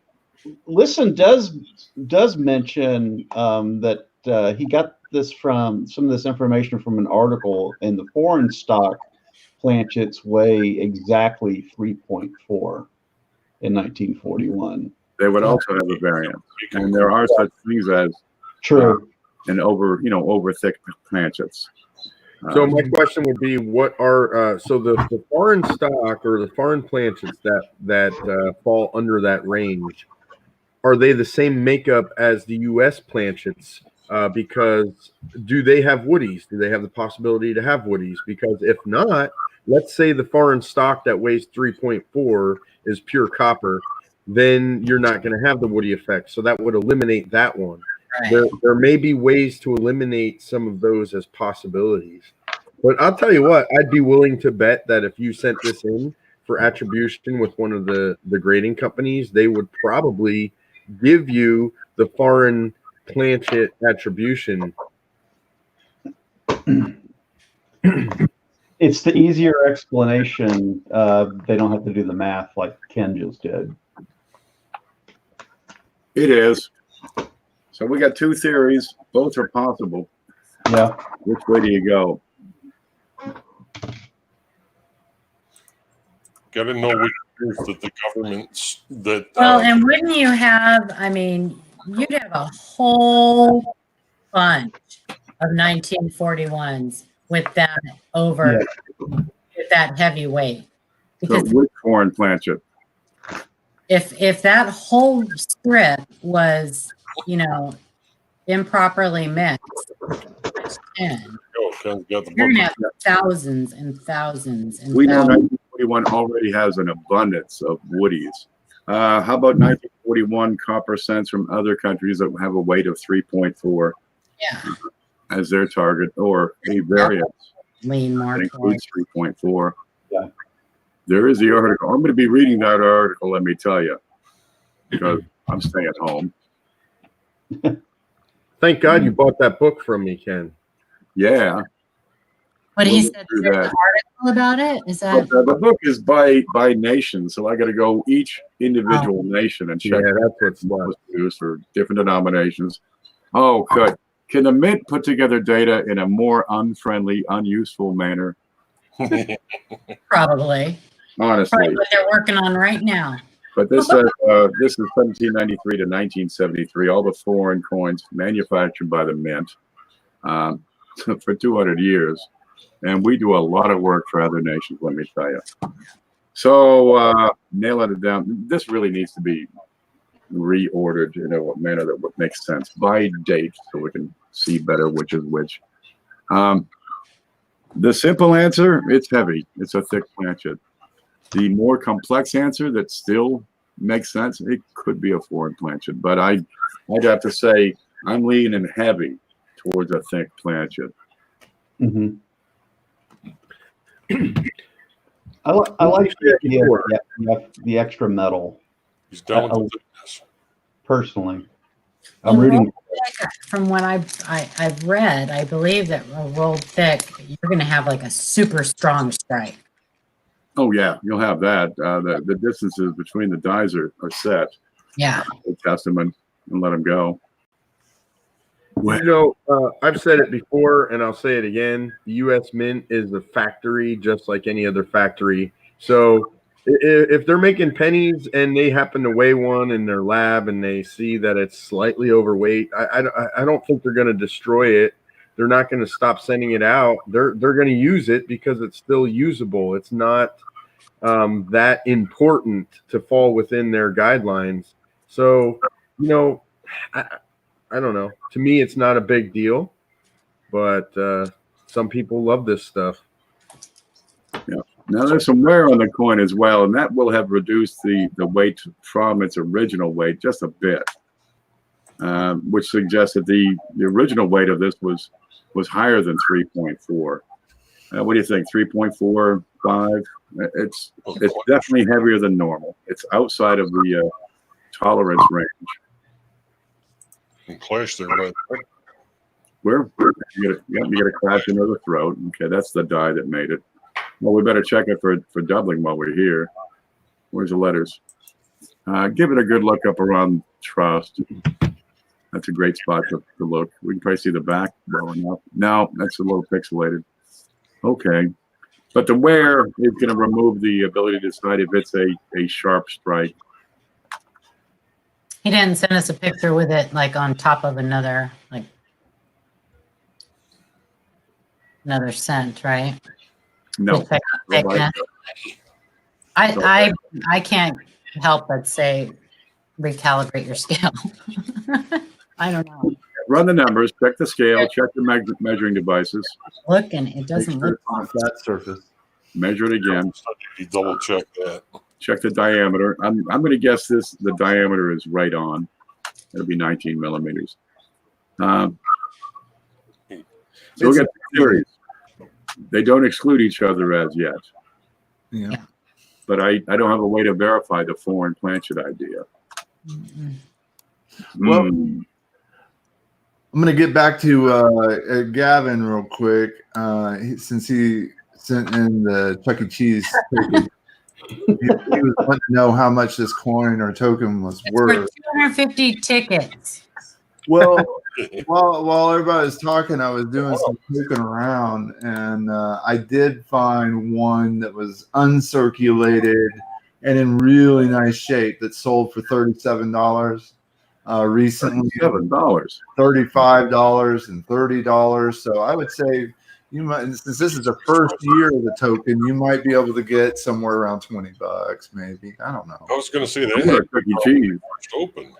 Yeah, most of them are worth like $1, $1.50. It looks like people are selling dozens of them in bags and stuff, and you can buy them for, I don't know. I love that they date them. Huh? I love that they date them. Right. Oh, yeah. Right. The thing is, there are some variants to look for, and these early ones are obviously real tough to find in decent condition because they were used. So, yeah, it's kind of cool. I mean, I have a bunch of them. I come across them in foreign coin lots and token lots, and I'll keep one of each year, and that's about it. But I don't have a 77. You got a misaligned mouse there. Can you get like a box of tokens from Chuck E. Cheese? I don't know. I haven't been there in a very long time. I I was would, really scared to go there because the one where I used to go had those puppets that would sing and dance and play instruments every 20 minutes, and they were so freaky looking. oh my goodness. So while I was looking on eBay, somebody sold an animatronic Chuck E. Cheese costume for $8,500. See if they got one of those whack-a-mole machines. Yeah. Chuck E. Cheese always has a whack-a-mole. I love that game. We've got Facebook. I just can't stand all the screaming and running around, and I have a panic attack. I'm so sorry to say, Gavin, I had 1990, 91, 92, 93, 94, but I did not have 89 or 87. So I looked. All the noise. Look at the whack-a-can.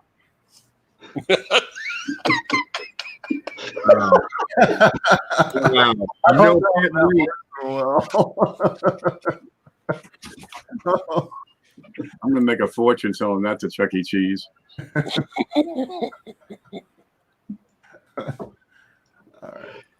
You have to bring a kid to get in. Yeah, it might be a little creepy if you went by Sorry, kid.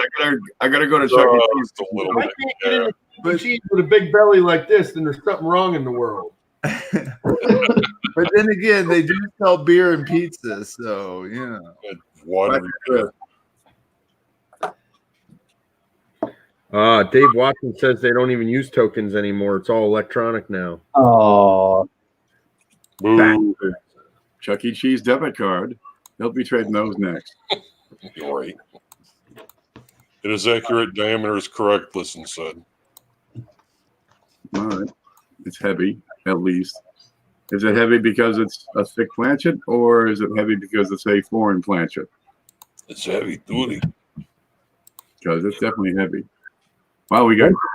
Once again, I don't know how you can truly tell the difference. How can you definitively say that it's either A, struck on a foreign planchet, or B, a rolled thick stock? How can you tell? Mass, composition. Specific gravity. Good luck. So we got to find out what's available for foreigns that fall in that range.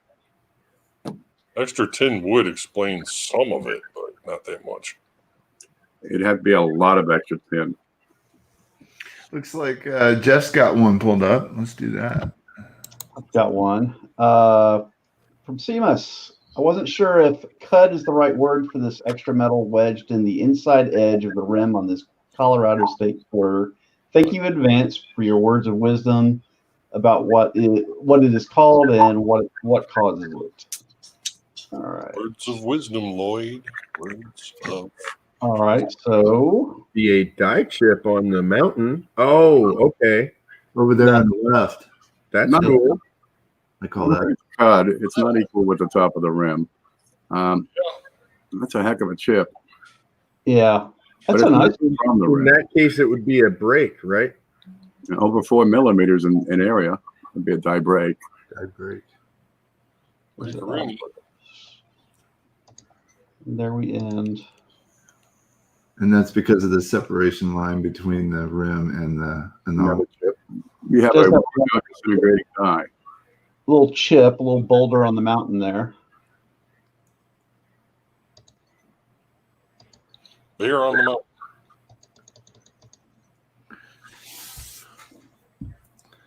Yeah. They call it a big break. Yeah, I'm gonna call that a It's incuse on the, I mean, it's incuse on the coin, right? So it's raised on the die. That outer ring inside the rim, Yeah. that's raised. On the die. But it's Yeah. a field. Yeah. No. That's gonna be Okay, there. That's the Wait. field. okay. Yeah. Never mind. That's the field. Okay. Never mind. yeah. It's A lot of these will have it between the banner and the trees, like around the letter D in Colorado. Any chips in the letters? Right around Oh, Colorado. That looks good. Rocky Mountain High. I was just thinking. Colorado. Yeah, that's a great spot for a chip. I say whatever one is thinking. Yeah, I know you do. I love it. Break out your guitar, Frank. Little John Denver time. Yeah, might be a little one right there in the O, or that might be a hit. Well, that's yeah. Yeah. But you got one up in the mountain, so you got chips going on. Anything on the front of the coin for chips?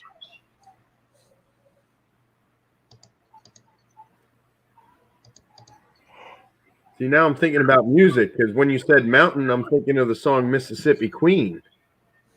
The Bay Mountain, yes. Yeah, man. That's heavy. I used to play that Mississippi Queen. There's another chip bar that I used to go over to the to. right, the top of the mountain ridge. Oh, right there on. Right there, the little one.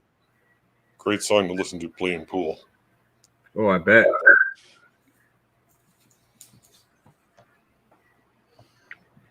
So Seamus asks, it's not a cud, it is a die break chip. So a die break, a die chip, and a cud are technically the same thing.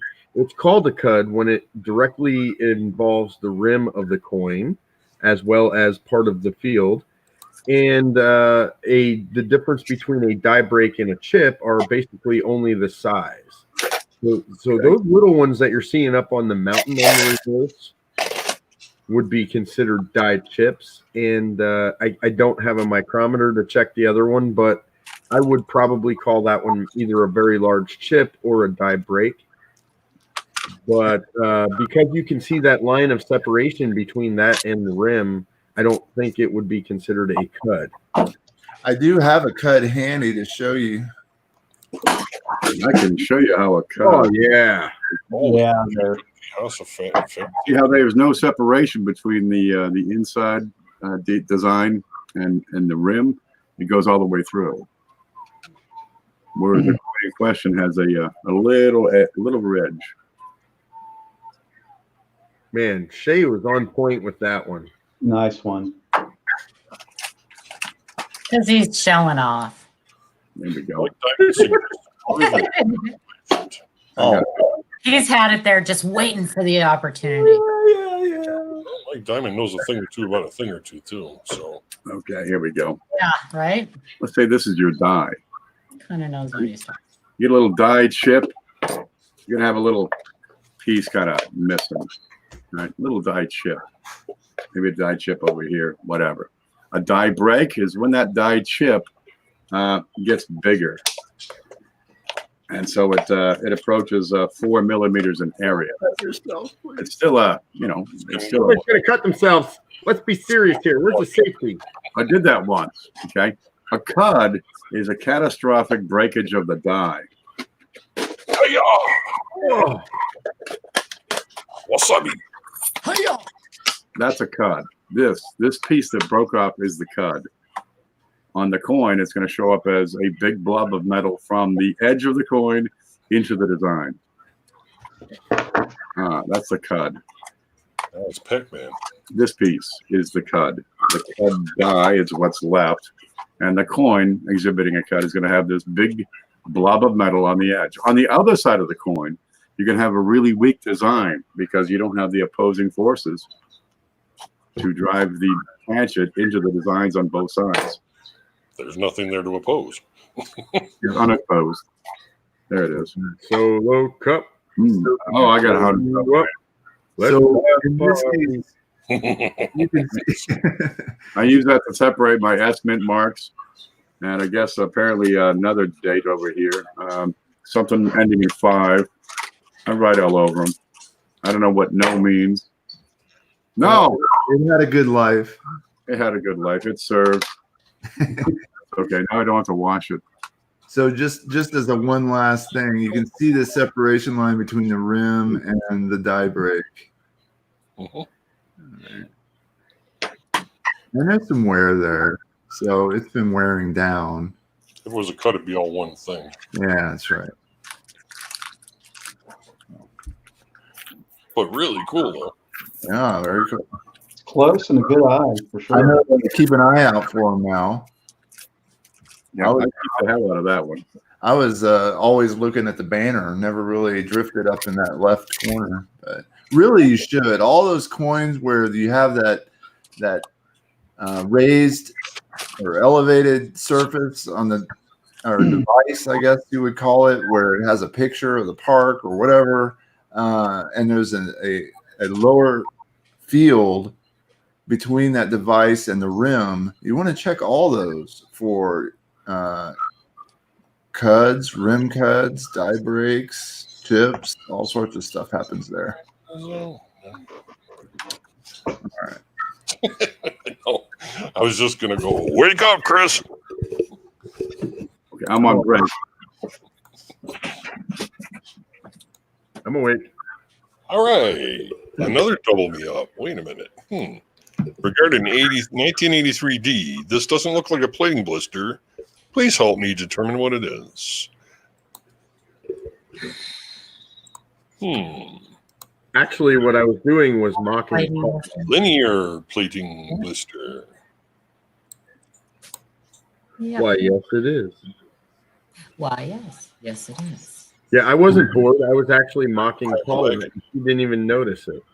Well, I wasn't looking at you. I was trying. I actually. Whoa. It's I die actually cut. put this really. Look at the inside of that A. Yeah, that's in a different spot. Look at that T. Hold on a second here. Uh-oh. What is that? Yeah. Go back to the A in America, if you could, please, Shay. Because I noticed there looked like a line on the inside of it. Well, that crack or whatever goes through. Yeah, right? Yeah. And it looks wider than the other side. It could be nothing, probably is nothing, but it did catch my eye. So what I think is interesting is that clearly looks like a linear plating blister, and then it clearly looks like a die crack up at the other end. It just opened up. So that's kind of cool. Yeah, that actually could be what it is, Frank. Maybe it just split. Split plating. Yeah. Pop goes the weasel. It just opened up. Boom. There's a fissure there. Yep. Yep. Happened. JS.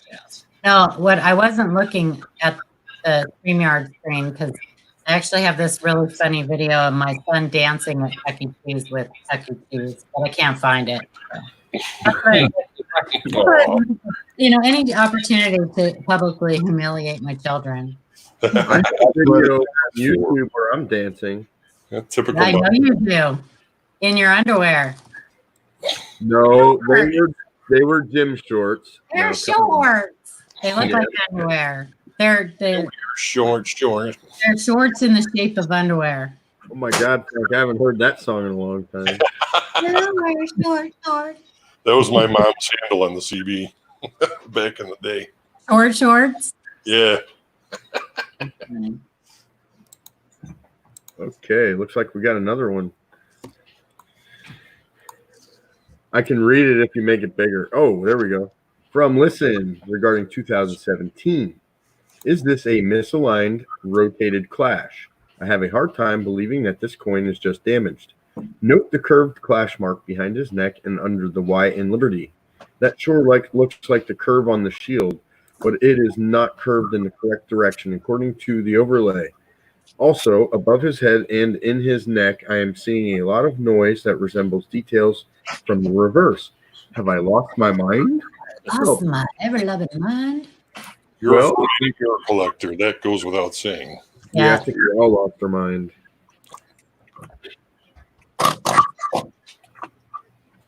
Well, I've lost my folder. Where did you go? Nope. Oh, Donde está mi folder? There it is. Oh my God. Just give me one more second. Somehow I lost it. Pointer. There it is. There it is. Almost there. Seconds. 9, 8, 7, 6, 5, 4, 3. prepare for takeoff. 50%.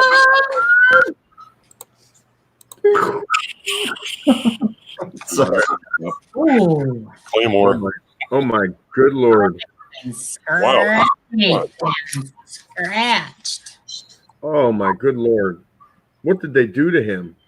No, that's not the shield. That would be way the hell off if that was the shield. Yeah. There is an awful lot going on there, but Chamber. That is weird. Something has heavily abraded this coin. Ugh. It's a Why lot would of they do it? Are they trying to wipe out some die marks? I don't know. That place under Y looks like a stain. it looks in cues. I'm going to bring up a shield front overlay just to see how far off that would have to be to actually be the top curve of the shield. That fits. That looks in cues. It fits inside Lincoln's bust. You never see it. Right. Right. So I'm wondering if there's a rotation or a misalignment.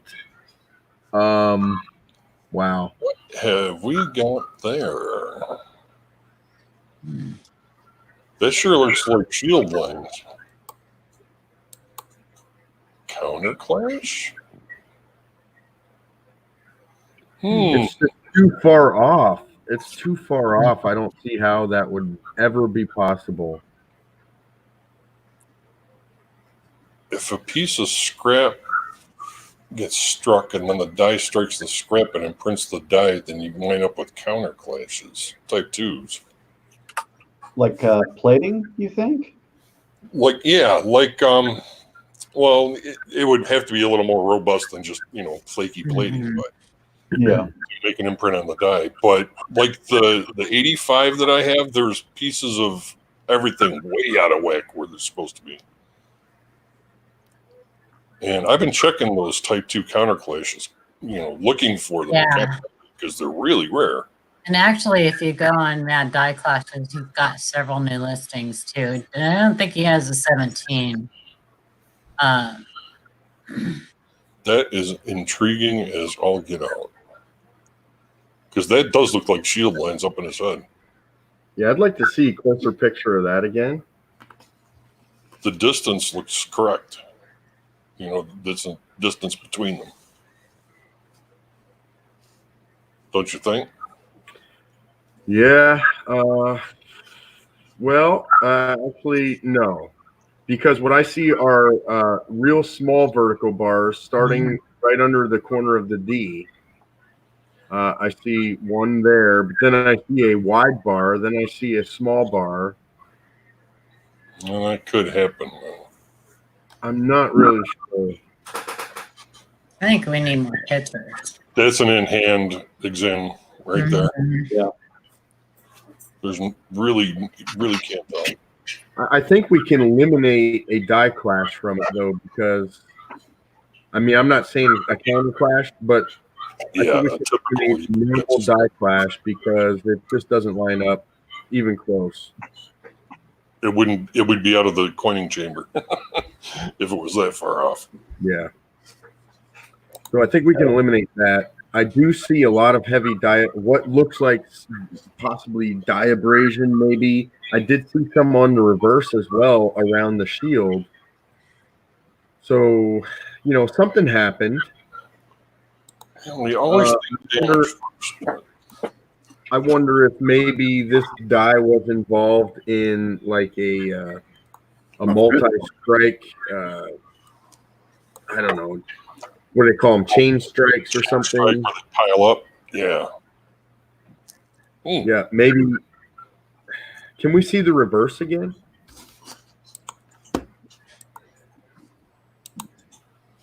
It's so hard to tell if that's die abrasion on the bust or if it's Like damage. There's the typical abrasion you see. yeah, but it's pretty heavy. Southwest to northeast. Yeah, but look at it again. Look how dull it gets. Is there anything inside those lines? Well, it probably wouldn't affect the reverse die if it was what I think it is. Yeah, I mean that's die abrasion right there. I have no doubt about that. But on the obverse, I'm not sure what the heck it is. It's real heavy. I'm not really sure what it is. I'm afraid to Show the obverse again, Shay. Hold on, Shay's making something. It's crippity croppeting.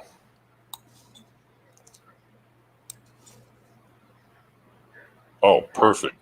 Oh, I never thought I'd try that with the. Oh, that's pretty cool. I usually just eyeball it from the center.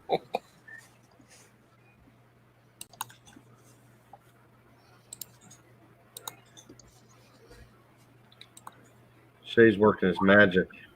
See, look how dull that gets down at the shoulder. He's going to make an overlay. Yeah, and I mean you can see die abrasion on the raised devices, but you would definitely see it on the field as well. Mm-hmm. And it's absent. Can you change the opacity with that? I'm trying. I messed with that program for like 2 seconds. How? Let me see.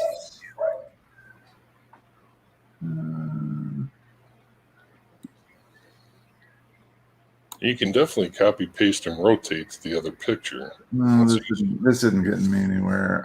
Opacity. Object. I know. Maybe it's over here. Come on. Oh, there you go. Where the eye? Oh no, the eye just hides it or shows it. Never mind. What about a simple right click? Oh. There you go.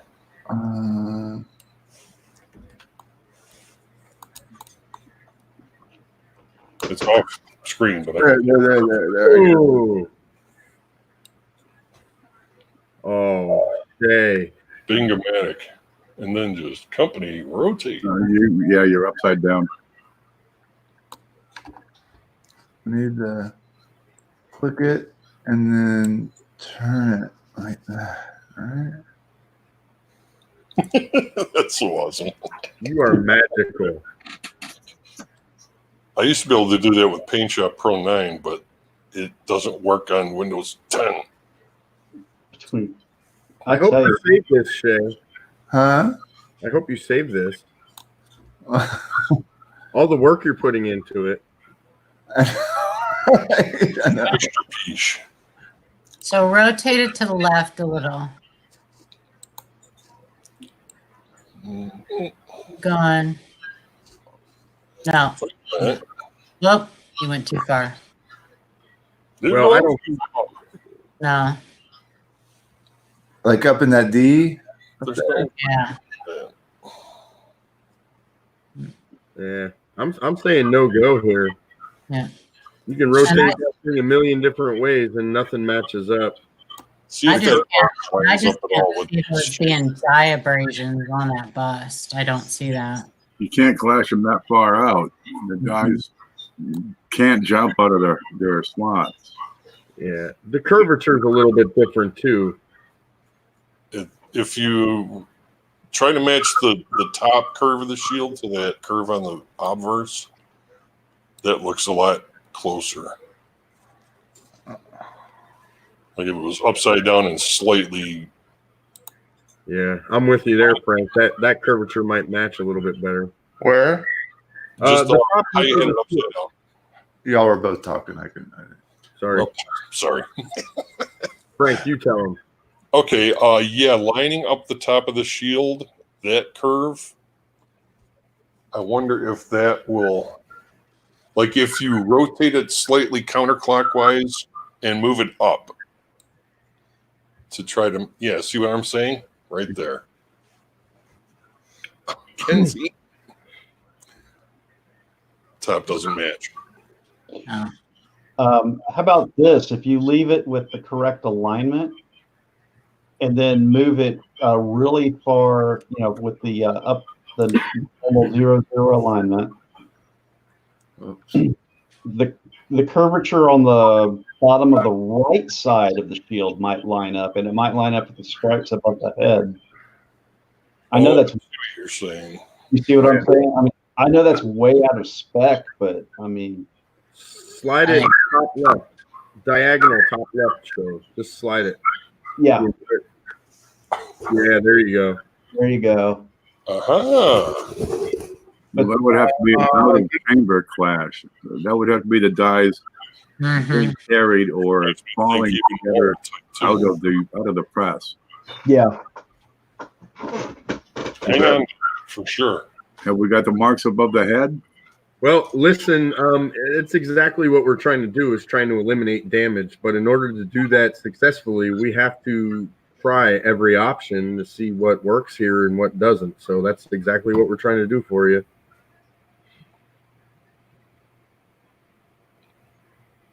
and that design leaves a lot of mess around the portrait Yeah, it's just crap. that they would have to rub out.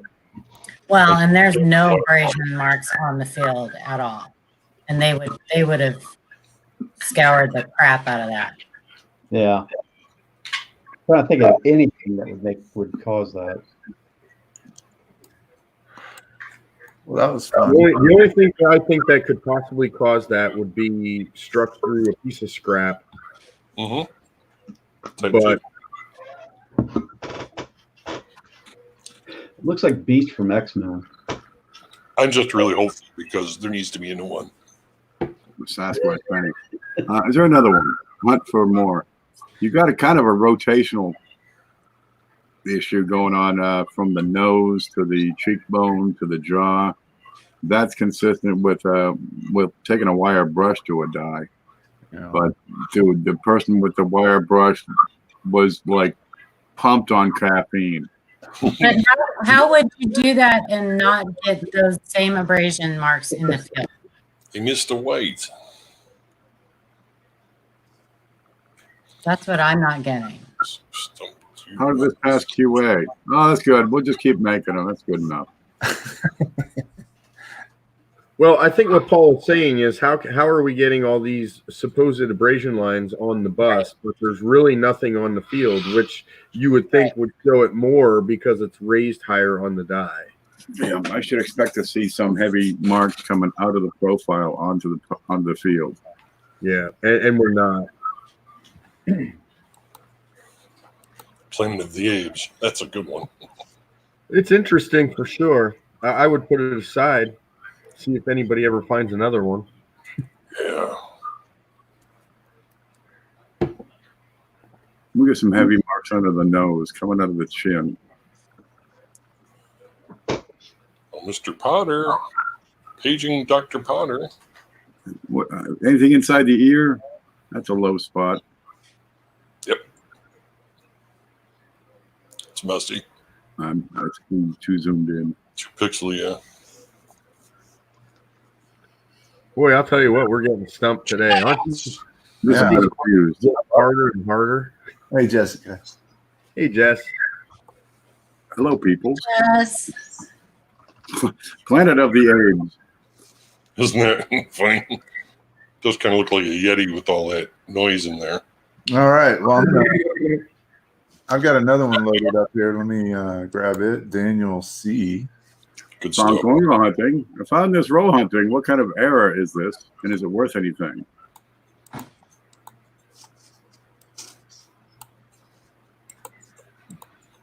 I'll try to load one up next. Definitely took that for a flip. Who's drawing on the coins? What is going on with that roof? Yeah, that's what I'm wondering.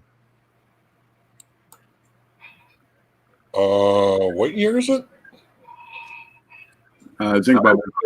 I'm going to say linear plating blister again, right? Yeah. Yeah, look, it lines up perfectly. Yeah. Yeah, this gets all of it. It gets. It still happens to me. It just happened to me the other day. Draw that line out all the way across the coin, and you'll find it. If you take a toothpick and pushed on that a little bit, I bet it would probably just kind of Flatten out. now. No, it's raised. A linear plating blister it's not a perfect bond between the plating, the copper, and the zinc core. And you get these little blisters that'll form. And that's exactly what you're seeing here. You won't find them before 1982. You'll find bunches of them in the 80s. They can be linear, usually are. They can be pocks across the entire coin, or just limited areas of the coins, or occasional bump here and there. Stupid Zinkins. But they tend to be kind of soft and detailed. They won't be as sharp as a die chip. They won't be as sharp as a double die. And sometimes they erupt like that other coin we just saw. Sometimes they burst right open, they crack. Moisture, humidity gets in there, and the zinc kind of grows because as zinc rots, becomes hydrozincite, it expands. That's a plating blister. A textbook example. Coincidence, Dan. Hey guys, I'm gonna take off. I'm crashing. I'm Okay, getting Paul. really tired. Have a nice Yeah. evening. I'm just like staring at the screen. So you guys have fun. Everybody be safe, be smart. Don't panic. Bye, Paula. Bye guys. Sweet dreams. See you later. Bye, Paula. All right. Well, let's do Captain Jiggas, and then I think we might have to call it. Good Lord, it's 11 o'clock already? Yeah. Yes. Hey, almost. Everyone says bye, Paula.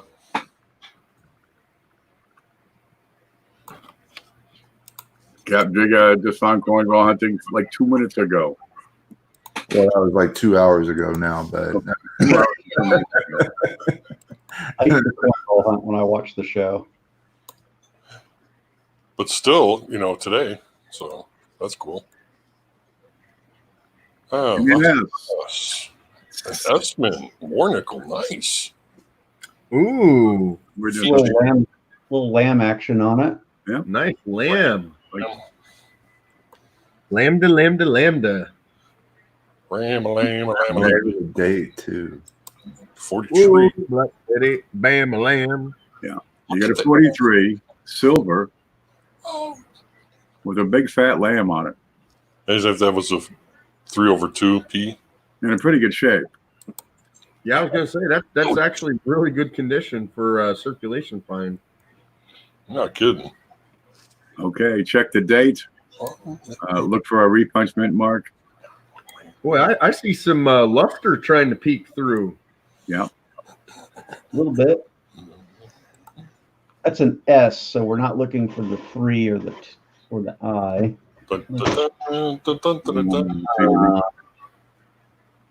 It's got some steps on it. It's got some serious steps on it. Look at that sucker.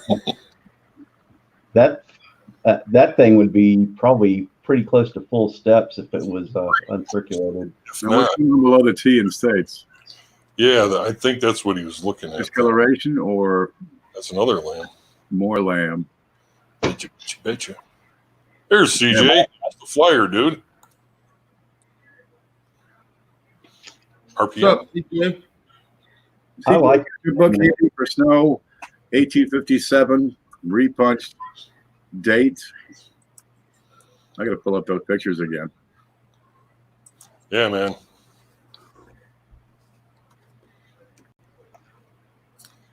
So that's just one mint mark?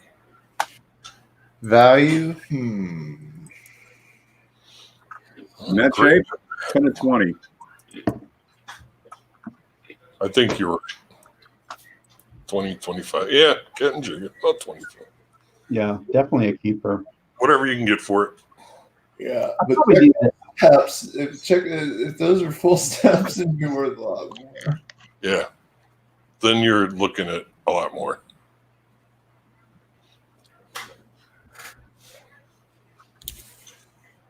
Yeah, if we had some more resolution to see them steps, that would be cool. Well, everybody's spending their coin collection now to buy toilet paper, so you might find some of this stuff. I'm thinking about starting a rumor that it survives longer on toilet paper.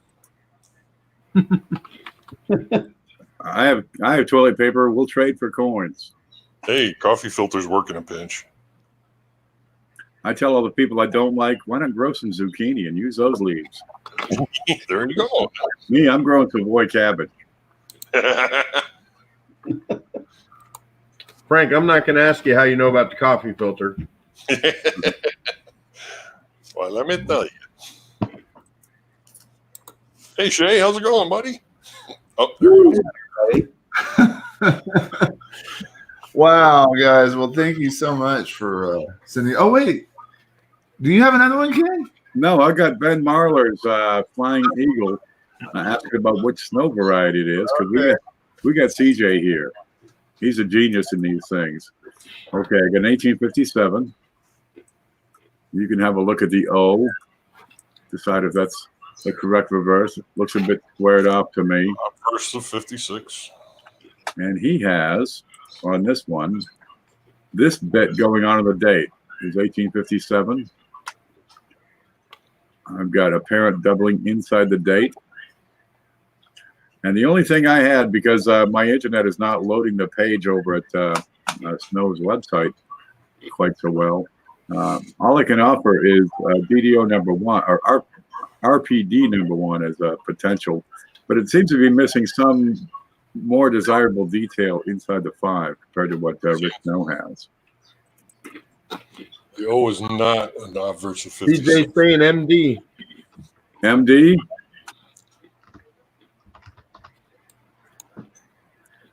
Boy, it's such a good match over there otherwise. MD. Heavy duty for that year. Because we don't have the bits on the coin to support the repunch date around the 8 and around the 5, where we have a lot more detail showing up on the Snow coin. Boy, I don't know if I would get rid of that one quite yet.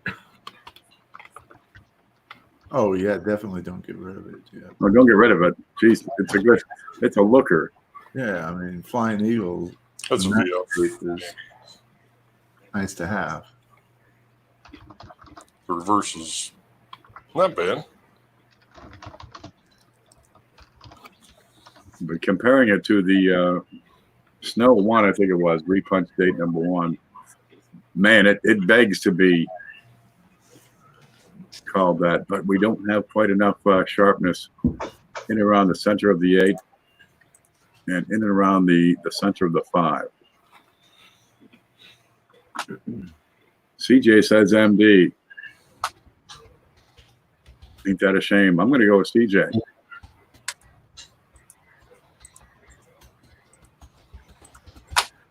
Stay groovy, baby. Well, so we haven't been able to we did get more. I mean, we keep getting more emails every few minutes, so we've just run out of time. Yeah, you want to get your photos in early, folks. Yeah, so we'll start where we left off next week. Do we know who's doing it next week? Yeah, what are you doing next week? I think you're up. Next week, I'm going to be on call, and they're probably going to put the hospital on remote access for business offices. So next week might not be a good week for me. Okay, I'll pick on Paula, see if she's up. All right. I can do it. Coin Dragon is available. There's Yeah, your week after that, I should be in good shape. okie doke. Coin Dragon next week. Coin Dragon. I can do Hey, and I put the links to everybody's channel down below in the description, so you guys check them out, or make sure you subscribe to them. They've got a lot of good content, and you should definitely have the keep an eye technology. out for future videos too. Hit the There are like. libraries of videos you should watch. Yeah, hit that like button. All right. Well, thank you everybody for coming. We will probably be responding to some more of your emails if they didn't make the show. But if you don't hear from us, it's probably because we're going to show your coin on the next show. But there you have it. One of those possibilities. But thank you so much. There you go. Thank you, All right, everybody. everybody. Hey, you guys take care and have a good week and be safe. And we'll see you next time. Sanitize. Sanitize. Wash your hands.